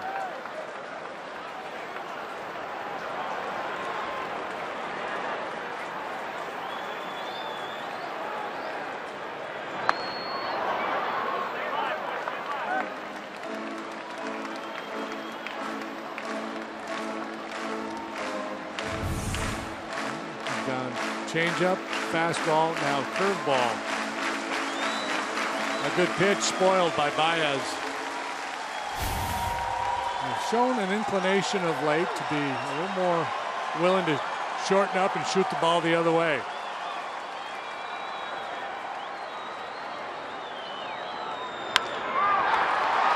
Throw will go to the plate. Out. Fowler thinks he was safe. From our vantage point, looked like he got him. We'll find out as they'll call the video room.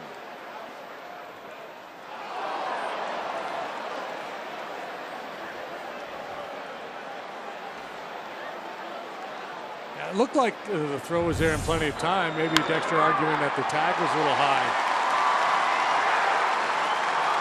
Joe has challenged Foresight technology. Replay review really close. Yeah, it looked like the tag brushed him on the back, and the question is, did the hand get down on the plate prior to the tag?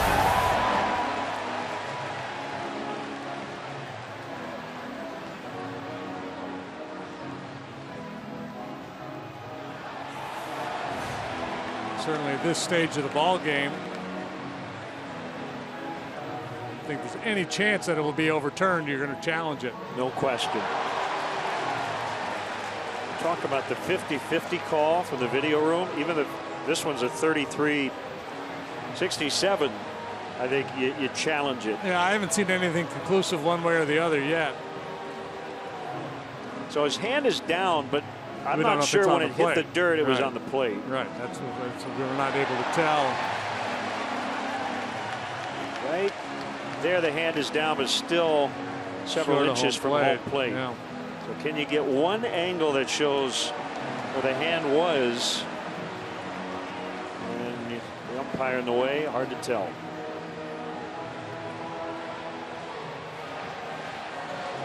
Safe chant rises up here from the fans at Wrigley. Well, for now, that is a 6-2 put out at the plate. O'Malley to Zunino. Safe! Oh, wow! Scott Service just slammed his scorecard down. Now they obviously had another angle that we did not have. So the Cubs lead 1-0. That great slide by Fowler.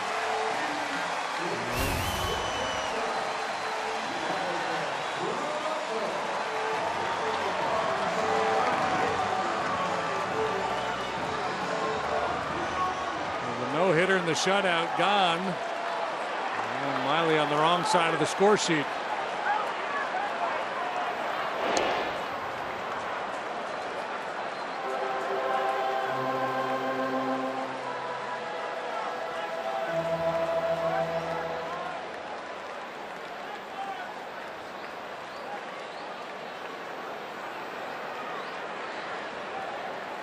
So 1-0, first and third. Russell fouls.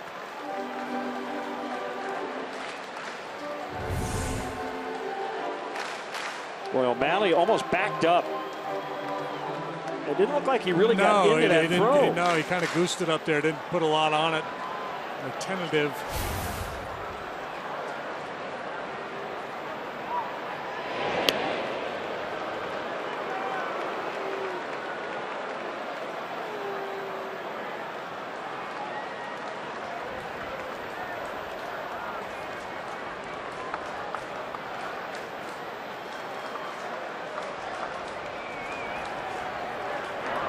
Bunted foul.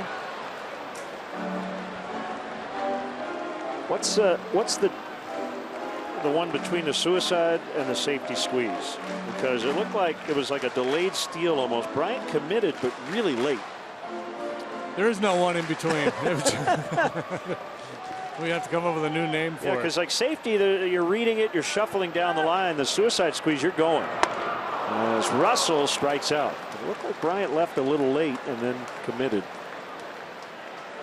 And it's quite possible that Russell was just punting on his own there, and that's why Chris was a little bit late reacting. It's a huge strikeout for Miley. And to that end, a huge non-strikeout by Baez, the ability to put that ball in play, the reason why the Cubs have this lead.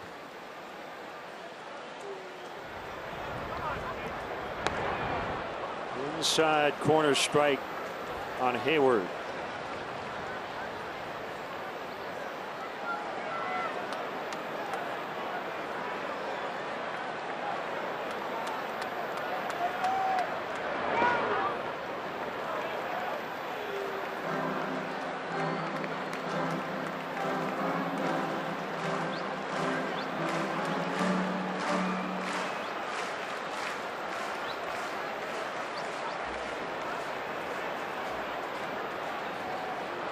Throw to first. Bryant trying to score. Save. Yeah, you can see that coming. Baez taking a pretty aggressive one-way lead, drawing the pickoff throw from Miley. Great call by Joe Madden. This is a little Don Zimmer-like. Rolling the dice. We'll see if it stands up. And you see Bryant cheating down the line, and as soon as Miley starts to go that way, he breaks home. No challenge, I don't believe, coming from the Mariner dugout. No, check that. They are going to take a look. So we'll have a Forsythe Technology replay review.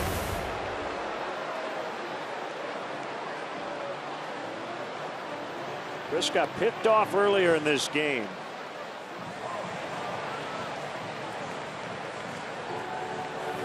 For now, he has stolen an insurance run.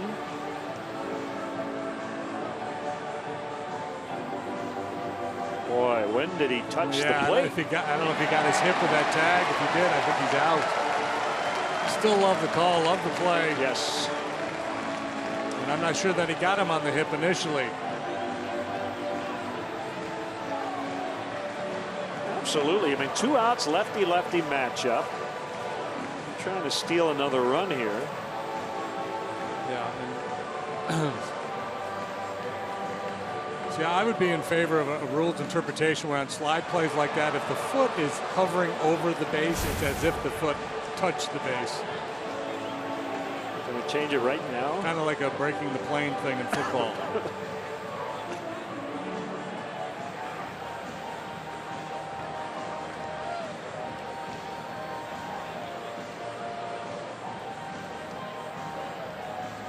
If this were on the playground playing a little sandlot ball, the ruling would be out simply because Cubs got the last one. Yeah, you got the last one. We're getting this one.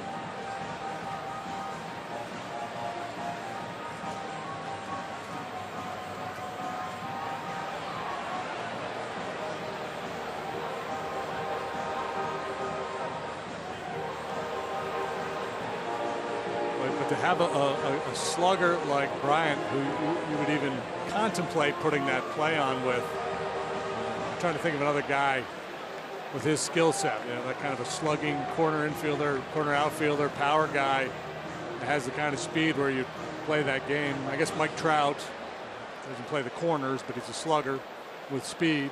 At least he went at feet first. He nearly badly injured himself in a headfirst slide the other day.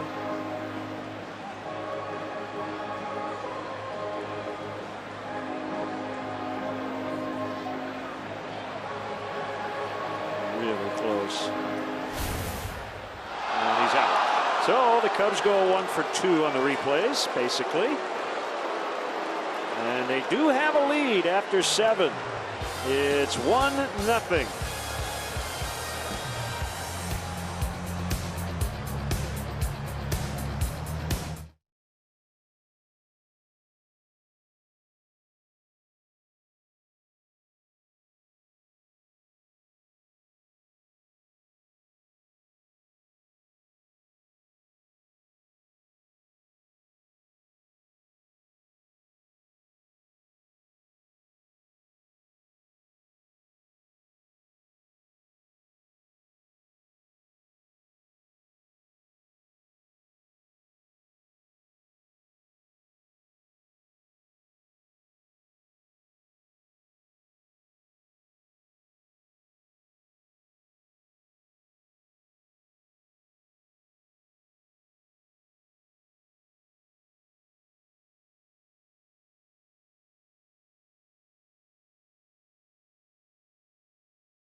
And Chicago.com, presented by State Farm. Wild bottom of the 7th. Cubs lead this game 1-0. So Bryant, instead of a steal of home, is caught stealing.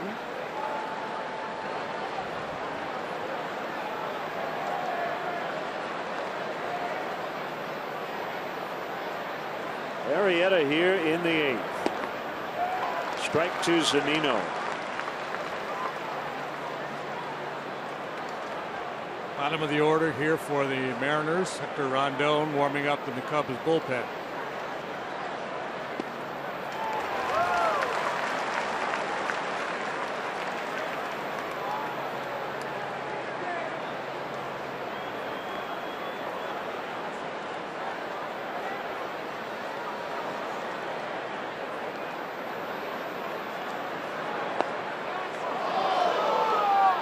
1-2.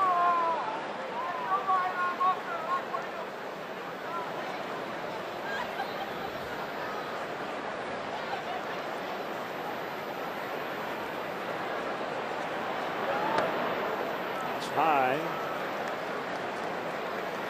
Bottom of the order. So Zunino, O'Malley, and a pinch hitter looks like Seth Smith. Getting ready to hit.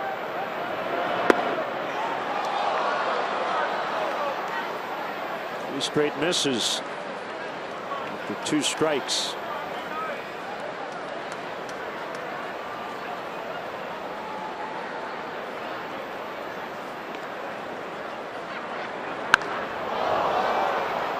Thumped into the roof, way foul.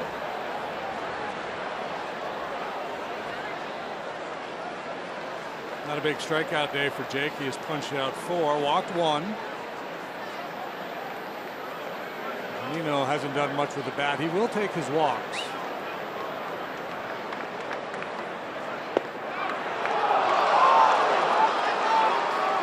So the Mariners have the leadoff man on for the 2nd time in this game. Martin led off the 4th with a single. Quickly erased on a double play. Here's the switch hitting O'Malley.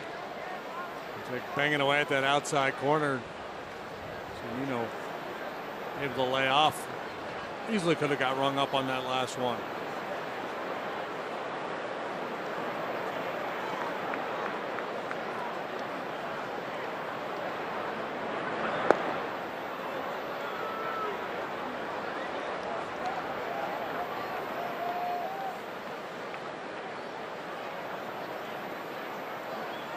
The old adage is you don't play for the tie on the road.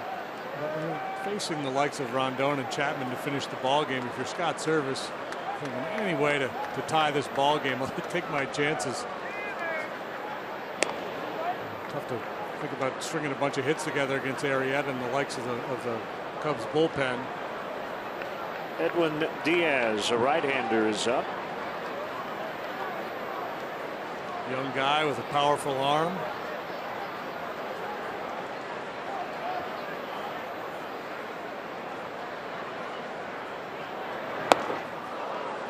Two 2-0. By the way, while both calls were overturned in the bottom of the 7th, here comes Chris Bosio. Those who want to take shots at Lance Barrett, you are nuts. We looked at both calls about 8 times. I'm sorry, I'm not going to criticize a home plate umpire for, quote, getting those 2 wrong. Yeah, I mean, you're just taking your best guess. That's how close both plays were.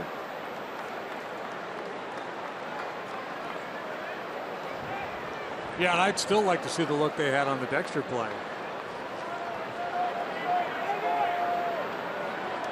Well, on both of them. I didn't see anything conclusive on either, on any of the replays we saw.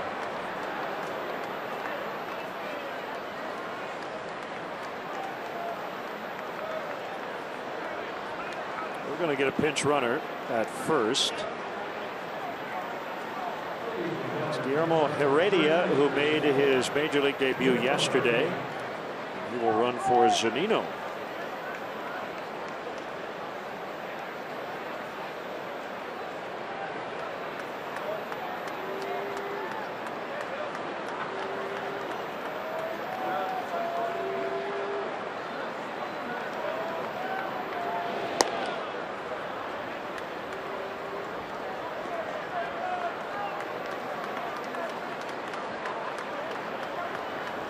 Pretty good offensive club the Mariners have, but the Cubs pitching has really shackled them. 1 run yesterday, nothing today. 3-0.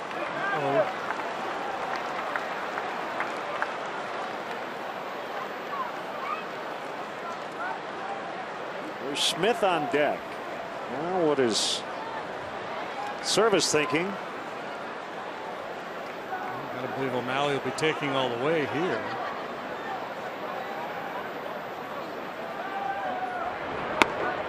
And it's ball 4. Back-to-back walks. We'll start the 8th. Chapman has joined Rondon in the Cubs pen.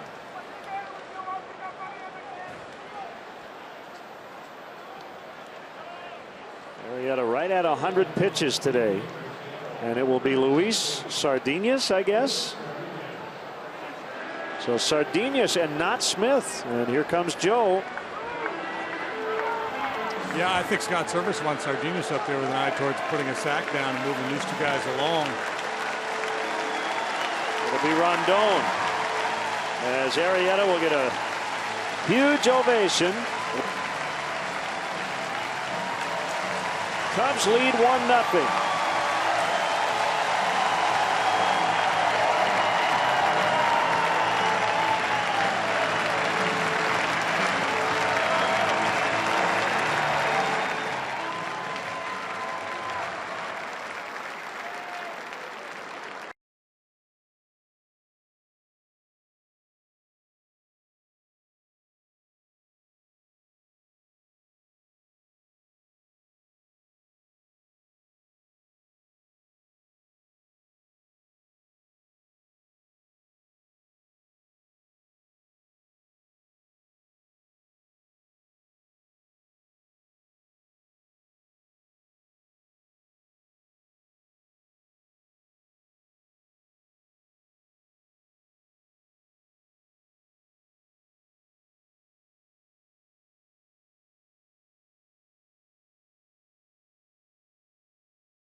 In a private suite at Wrigley Field. The Nuveen Investment Suites can accommodate anywhere from 15 to 55. Include food, all you can drink, and parking. To book your premier experience at the ballpark, visit Cubs.com/premier. See, Weber's sauces and seasonings called to the pen. Call grilling flavor up to the bigs. Well, here comes Hector. And for the 41st time, 18 saves and 22 tries, a 1.86 ERA. Sardinas up there, assuming to get a bunt down.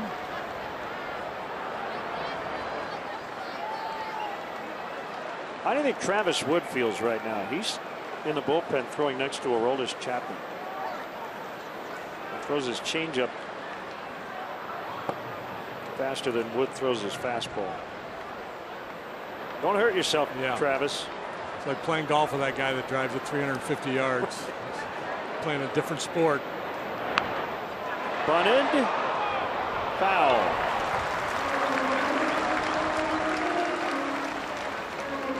That's the right idea by Sardinas to draw Bryant away from the base.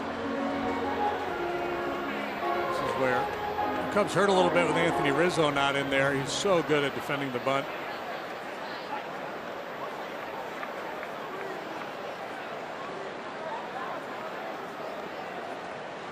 The lines on the two starters terrific. Arrieta 7+, 2 hits. Don't have the run total yet. Currently 0. Miley 7 innings, 1 hit, 1 run. There's the bunt. And the throw has to go to first. Second and third, 1 away.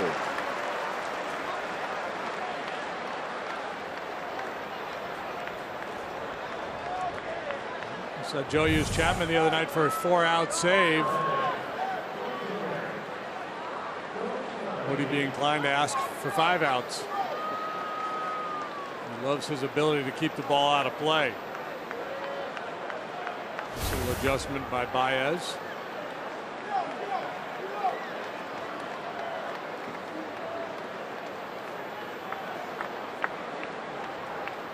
play the middle guys back and the corner men in against Aoki. Got Heredia, the tying run at third. And it's O'Malley, the go-ahead run at second. Yeah, I think if you're Joe, you're tempted to use Chapman every game after about the 6th inning for every out, right? But you can't. No, you can, and you got a guy in Rondon who's certainly capable of getting swings and misses as well. And Aoki, frankly, is a tough guy to punch out.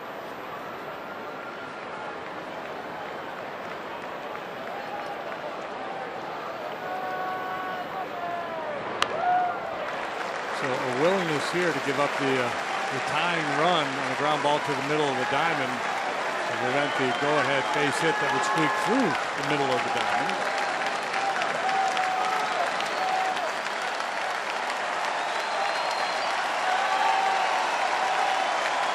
Got 41-401 in the ballpark. Many on their feet here with 2 strikes.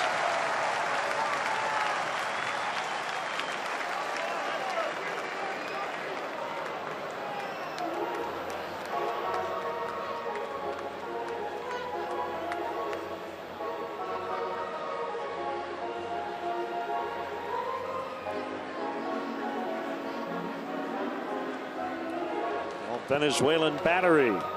Rondon Guatire, Venezuelan native. Montero from Caracas.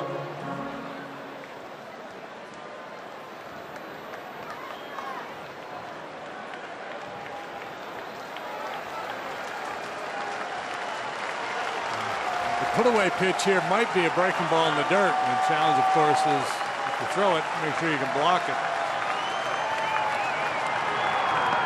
Ooh, that was a cross-up. I think, right? Well, either threw the wrong pitch or just reacted differently. I think he was trying to throw a little backdoor slider, and it just didn't break. See, it actually goes the other way on him. Montero's expecting that ball to break back towards the outside corner. 2-2. Ground ball to third. Throw to the plate. Out at the plate. And Heredia is down after that tag.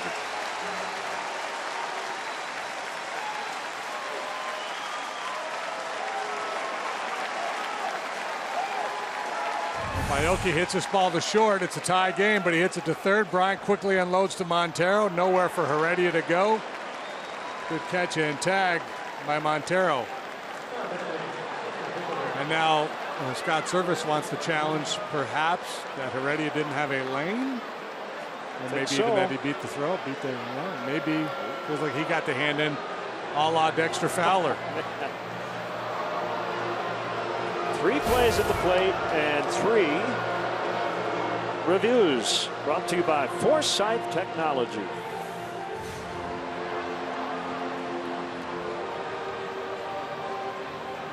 Out. It's kind of like the shootout in hockey. This could be a new thing. This is how we could settle tie games from now on. Yeah. Just put a guy on third, have somebody hit a ground ball to the shortstop, and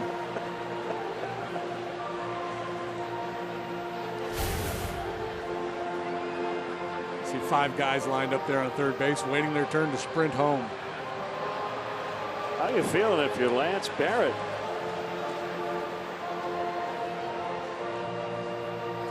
Feels like your annual review, doesn't it? He's probably feeling like, I hope I got that one right.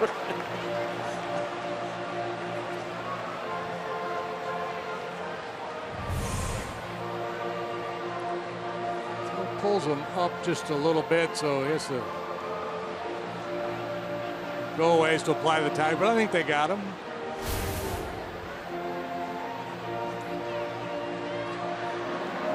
I'm just going to wait for their determination. But yeah, I tend to agree with you.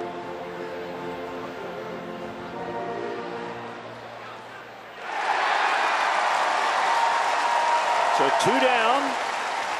Challenge denied. Still 1-0. Runners at first and third.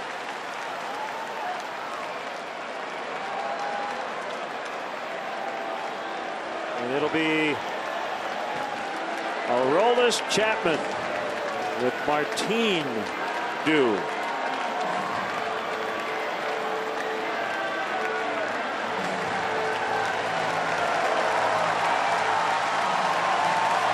I'll tell you not to go anywhere, but I don't think you are, so we'll be right back.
Get to Wrigley Field. The Cubs suggest taking public transportation. The Cubs offer a free bike check, now located near the Addison Red Line station. For drivers, the Cubs provide free remote parking and shuttle service on night and weekend games.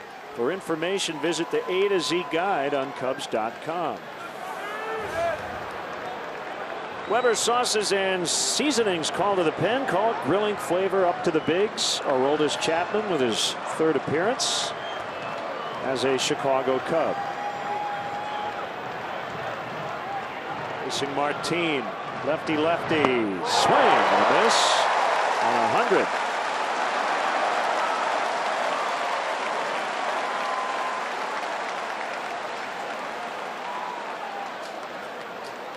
Scott Service must feel like Martin pretty good at hanging in there against tough left-handers.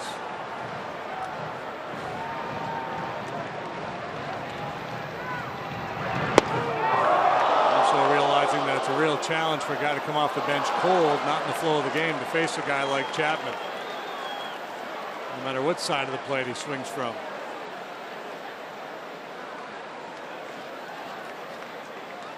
First and third, 2 outs. Cubs lead 1-0. The pitch driven out to left center. Runner was moving with the pitch, so they tie it and they're going to grab the lead. O'Malley scores. Aoki is in. It's 2-1. Scott Service dead right.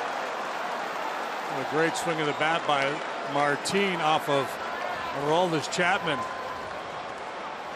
And the 2 walks issued by Jake to start the inning come back to bite him big time. This is not a bad pitch.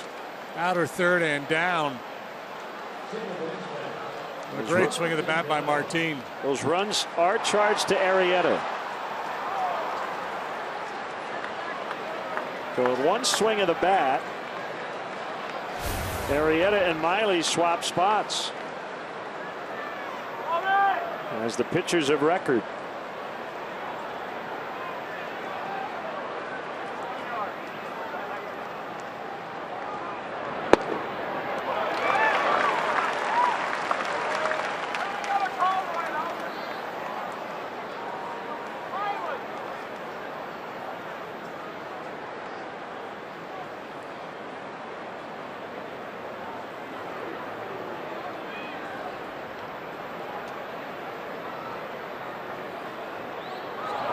Takes off to third, the high throw, and he's saved.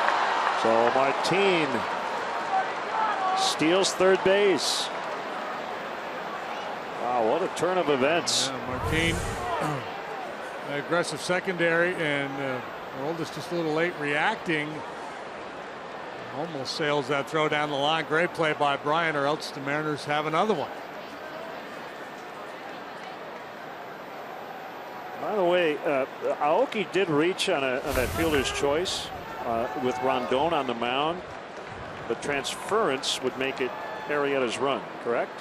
That's yes. Yes, because Heredia, the pinch runner, was thrown out at the plate. So both runs will be charged to Arrieta.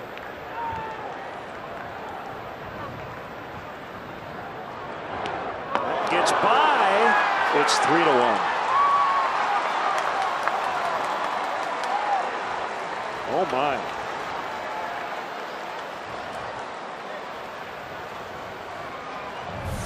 It's a wild pitch charged to Chapman. So first run he's allowed as a Cub. Miggy's a little late there. Miggy would tell you that's on him, regardless of how it's scored.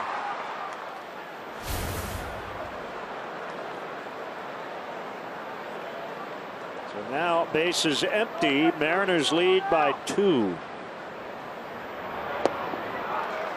1-2.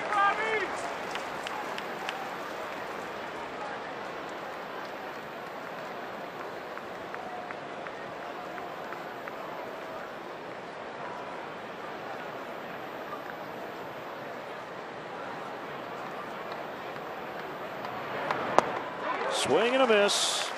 And the inning is over, but the damage done. It's now 3-1 Seattle as we go to the bottom of the 8th.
Chris Iannetta will do the catching. Right-hander Edwin Diaz will do the pitching.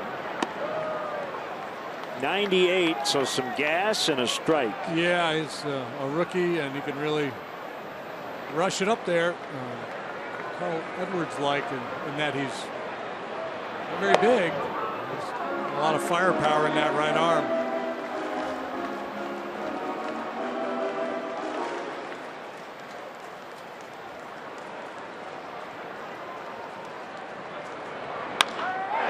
Hit.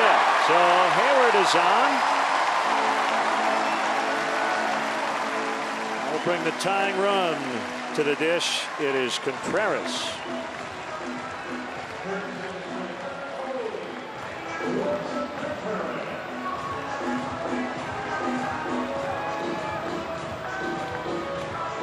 Currently nobody throwing in the Mariners bullpen. Remember, Anthony Rizzo did not start, so he's available off the bench today.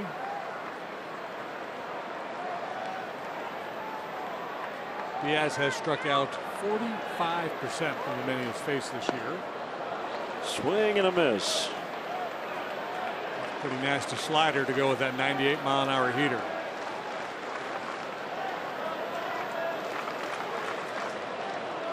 Pedro Strop playing catch in the Cubs bullpen.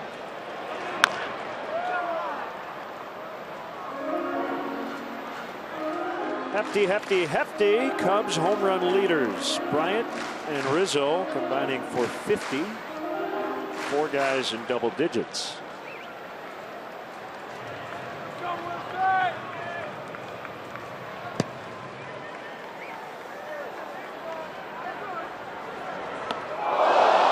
Gets by and allows Hayward to get to second.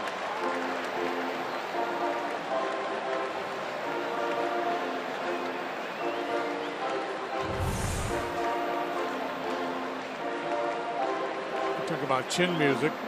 Wild pitch is becoming a theme here late in this ball game. 4th one today. Arrieta with 2, Chapman and Diaz each with 1.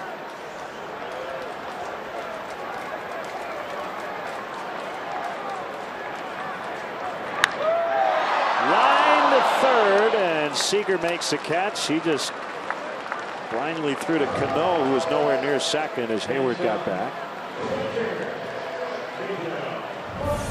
A tough break from Contreras. He really smokes that ball. Yeah, that's one of Seager knows. He's just gonna throw in that general direction, hope that Cano's making his way to the base, because if he hesitates, there's no chance he's going to get the base runner.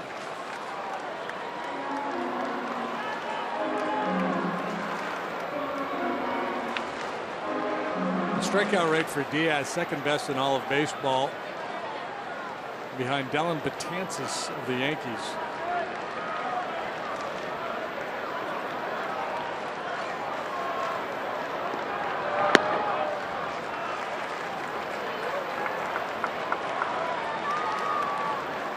Nothing on Montero.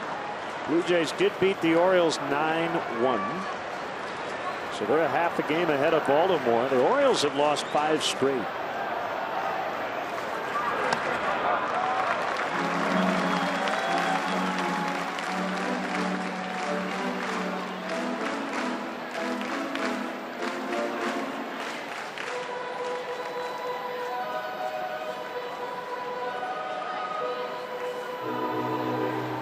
Diaz did not pitch above Double-A ball until getting the call up to the big league club this year. This is his 23rd major league appearance. Maybe battling some nerves.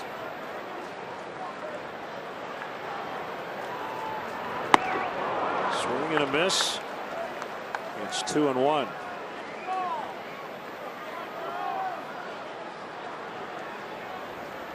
Big hit of this game. Leonis Martin with a 2-run double. They give the Mariners the lead. He then stole third and scored on a wild pitch to make it 3-1. All against Aroldis Chapman.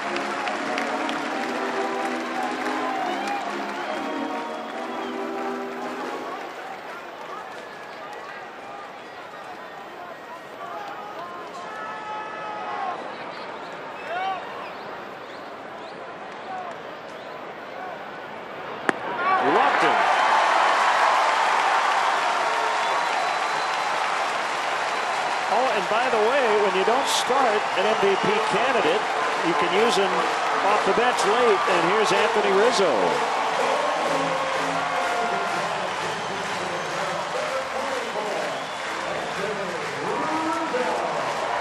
And he is batting for Chapman. Yeah, it's got the fans on their feet. It's got pitching coach Mel Stottlemyre Jr. out to the mound with a little refresher on how to go after Rizzo.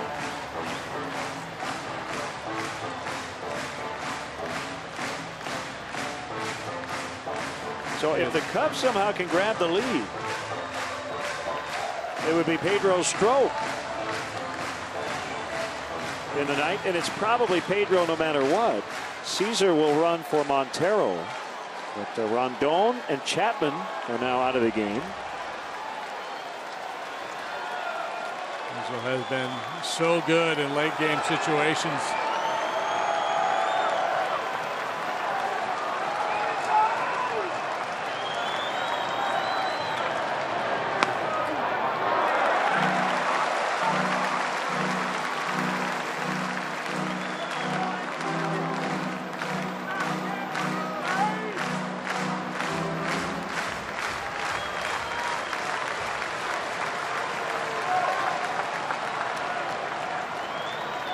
The pitch. 2-0.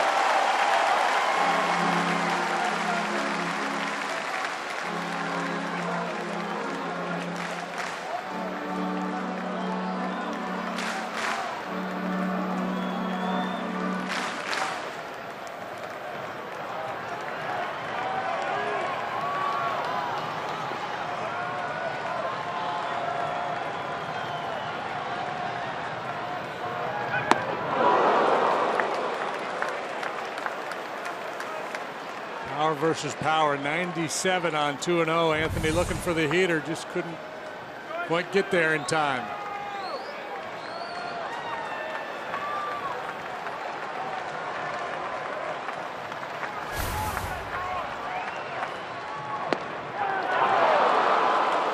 Two.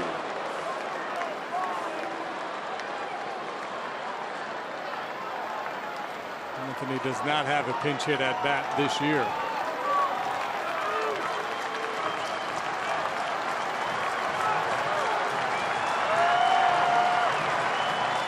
Here it comes. He stays alive.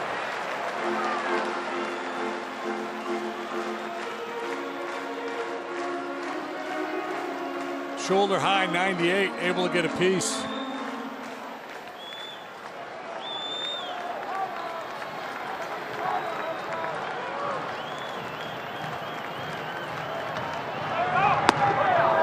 struck him out looking. Barrett gave him the outside corner, 2 outs. His first strikeout. Yeah, a little backdoor slider just does catch the outside corner.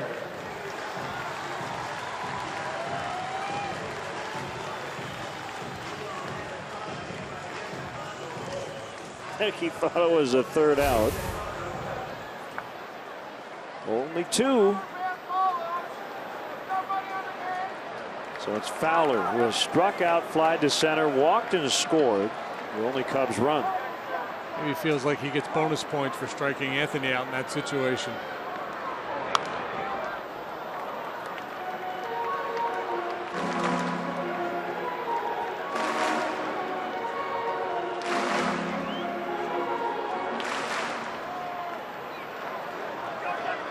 Mariners closer is Steve Cishek, and he has started to get loose. 0-2.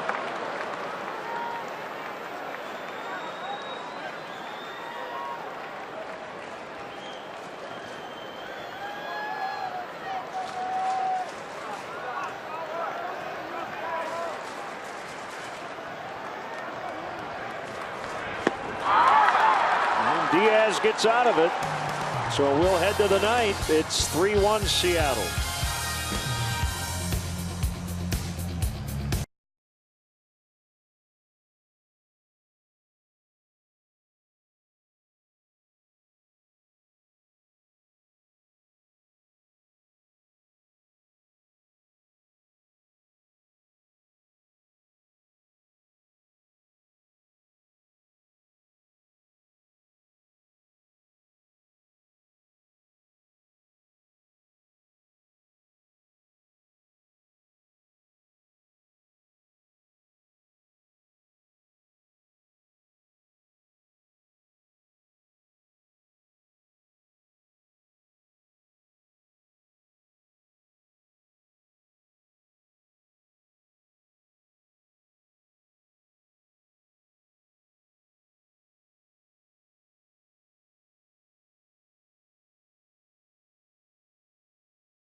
Shanowski goes one-on-one with newest Bull and Chicago area native Dwayne Wade. Hear his thoughts on playing for his hometown team and what he's most looking forward to this upcoming season. All of that and more on Sportsnet Central tomorrow night at 10:30 on CSN Chicago.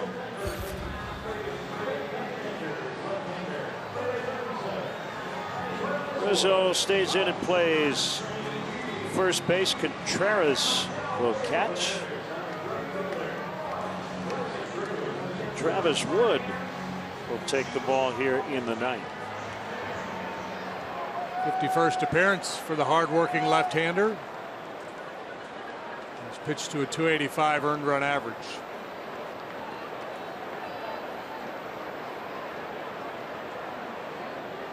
Wilson Cruz just started. Seager and Lind also do. Both left-handed hitters.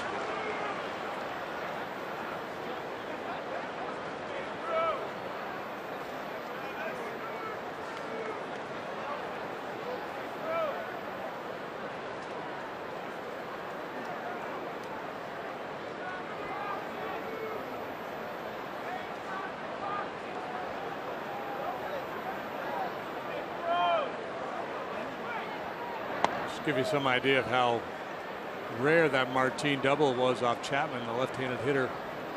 It's the second extra base hit by a left-handed hitter against Chapman this year. Just the 4th hit total by a left-handed hitter against Aroldis Chapman.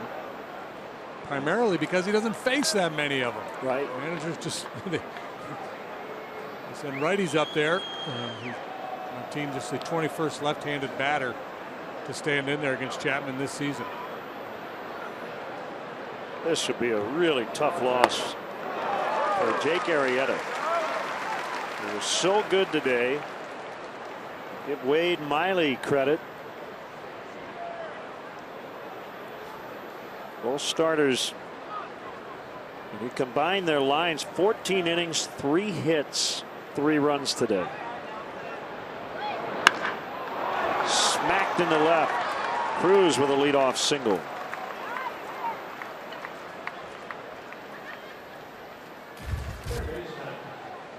PNC probables for tomorrow night. Felix Hernandez for the Mariners. Kyle Hendricks on the sheet for the Cubs. That is a night game tomorrow. Cruz coming out for a pinch runner. Franklin Gutierrez.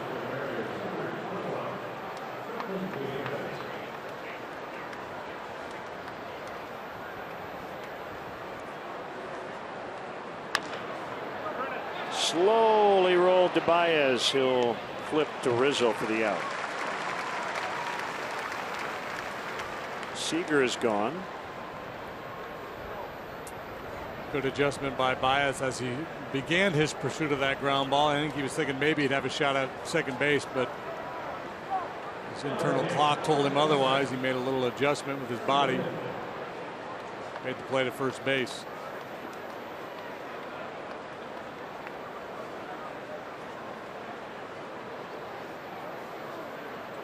Yeah, think back to that Mariner 8th and how it started with the walk to Zunino and where those pitches that Jake made right on or just off that outside corner. He made a lot of quality pitches, and I guess you have to credit Zunino with a disciplined approach working that walk, but easily could have been rung up a couple of times in that sequence.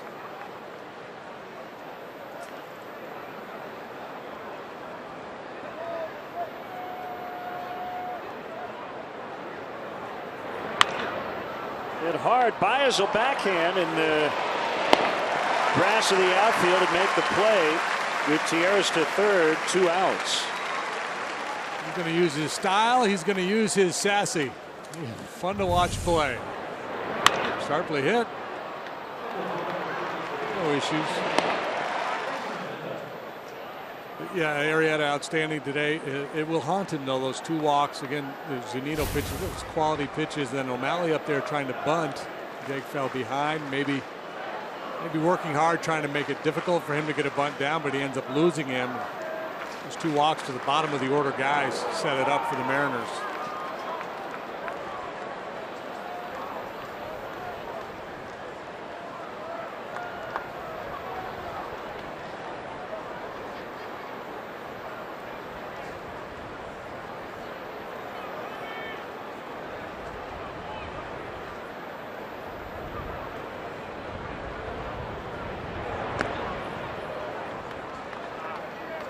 1-1 on Iannetta.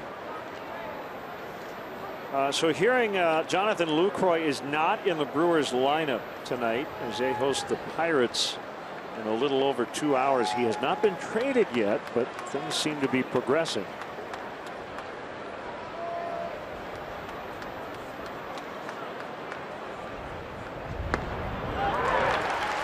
One and two.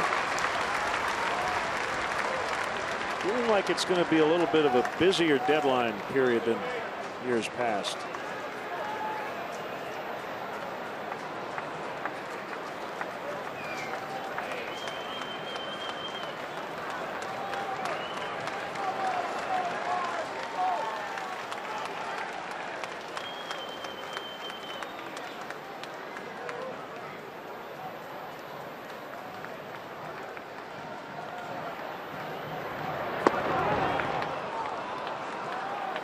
Bailey will make the start for the Reds tomorrow, back from Tommy John surgery. And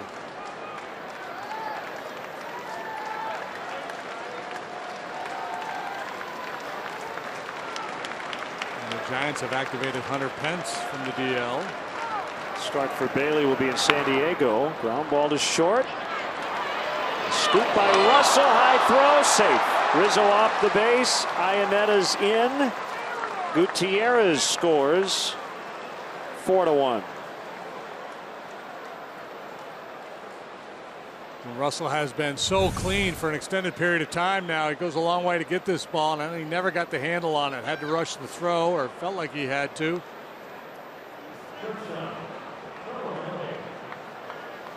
He had a little more time to set before making that throw.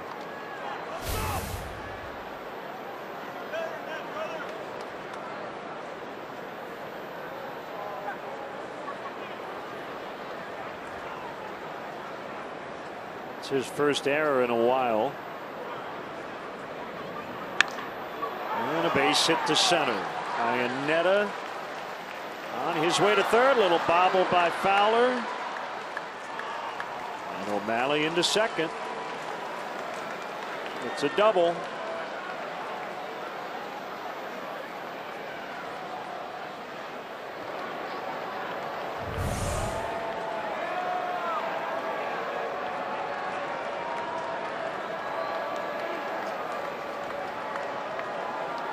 It was an aggressive turnaround second, reading the play. Fowler fields that ball cleanly. I don't think he goes. Once he saw the bobble, obviously pushed on.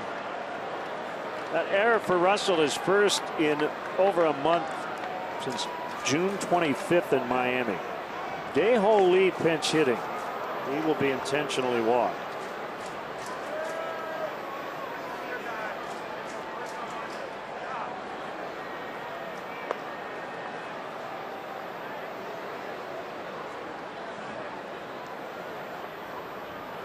Justin Grimm up in the Cubs bullpen.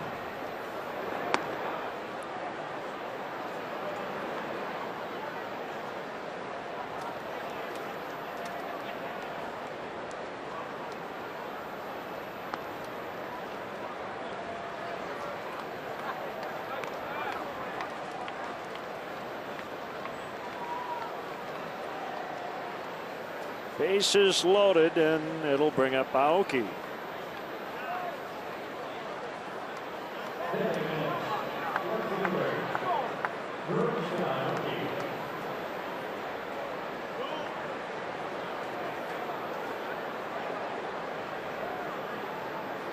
Service making liberal use of his bench here today. He had 6 extra men, which is very rare for an American League club.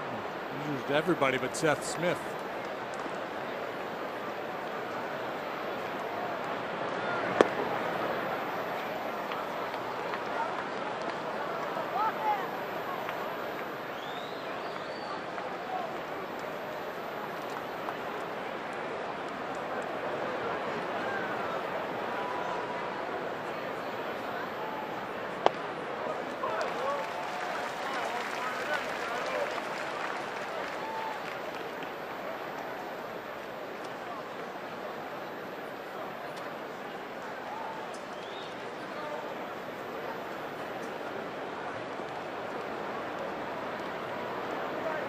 0-1.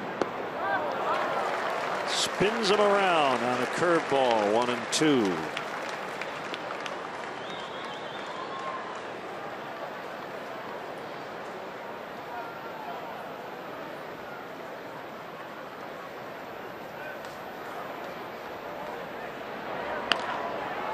Toward right, but it'll be cut off by Baez. Unearned run. Some insurance for the Mariners as Steve Cishek will come in with a 3-run lead.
Plays right. Here's a veteran right-hander, side armor Steve Cishek. Cishek 2-5 with a 2.80 ERA. He saved 24 games, but he has failed to convert on 5 occasions. Lefties have more success against him to the righties, and you can see with that drop-down delivery why he would be an issue for right-handed batters.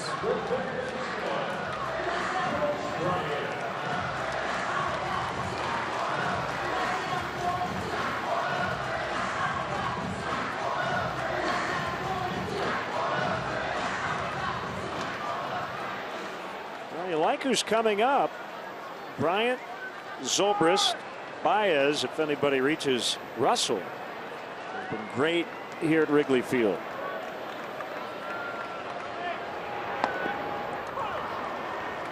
They're down 3 and a called strike. Mostly fastballs and sliders from Cishek.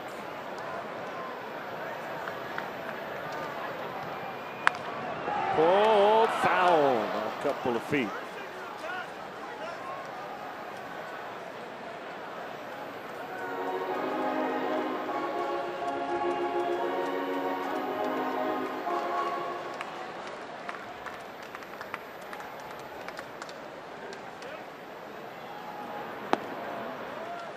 Breaking ball way outside, 1-2.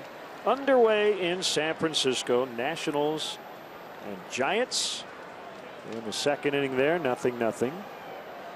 Actually just finished the second. Jake Peavy pitching for the Giants.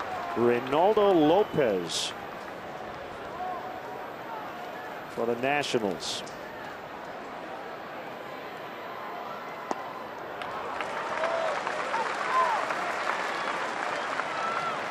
The Dodgers could be in first place after tonight. The Giants have been one back. really backsliding here lately. They've played pretty good ball for the last 2 or 3 weeks. You got him. Called strike 3 on a fastball.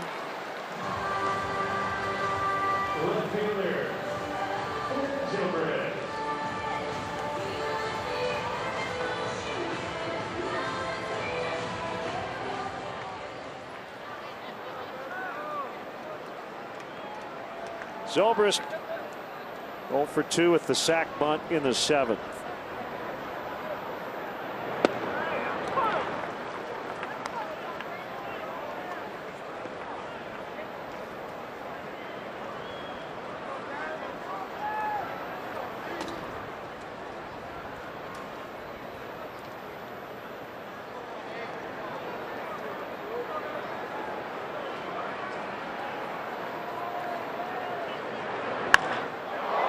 deep to right, and he pulled it too much. Foul.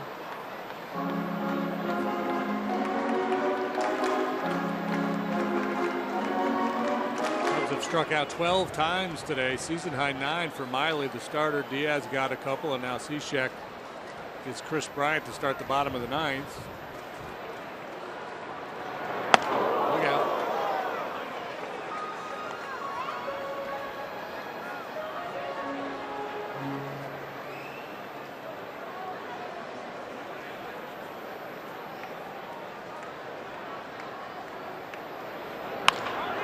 Line drive, that'll drive. And that's a start. One out single, Zobrist. And 1 out of 3 today, plus a sac bunt.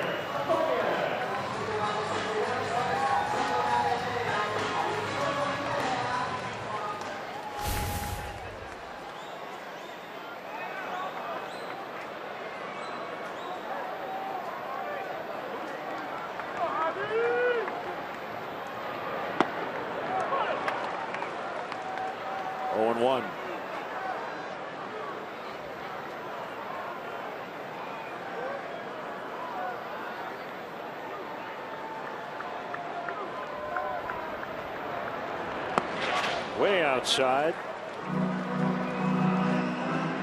Slide there by Iannetta. I could actually hear his shin guards sliding on the dirt. Home plate microphone.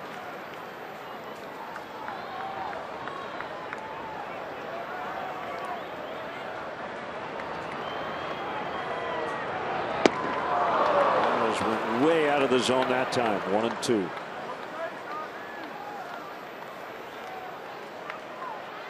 Thing moved like a wiffle ball. Sidearm delivery. So it's all lateral movement. Starts on the plate, then runs way off that outside edge. Did it again. 2 down.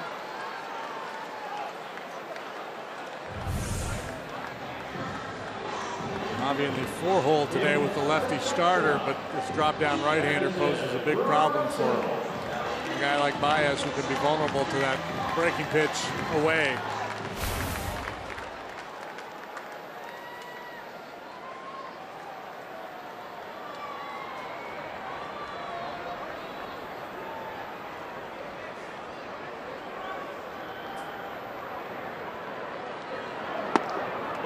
One on Russell. Zobrist will take second. Will not get a stolen base.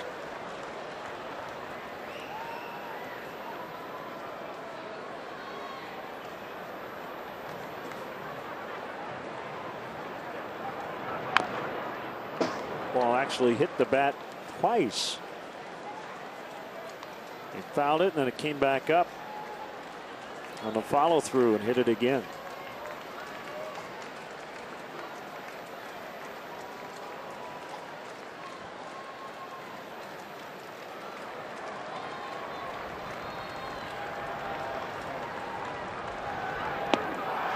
Swing and a miss. Cishek strikes out 3 in the 9th, and the Mariners stun the Cubs as they got 3 big runs in the 8th inning.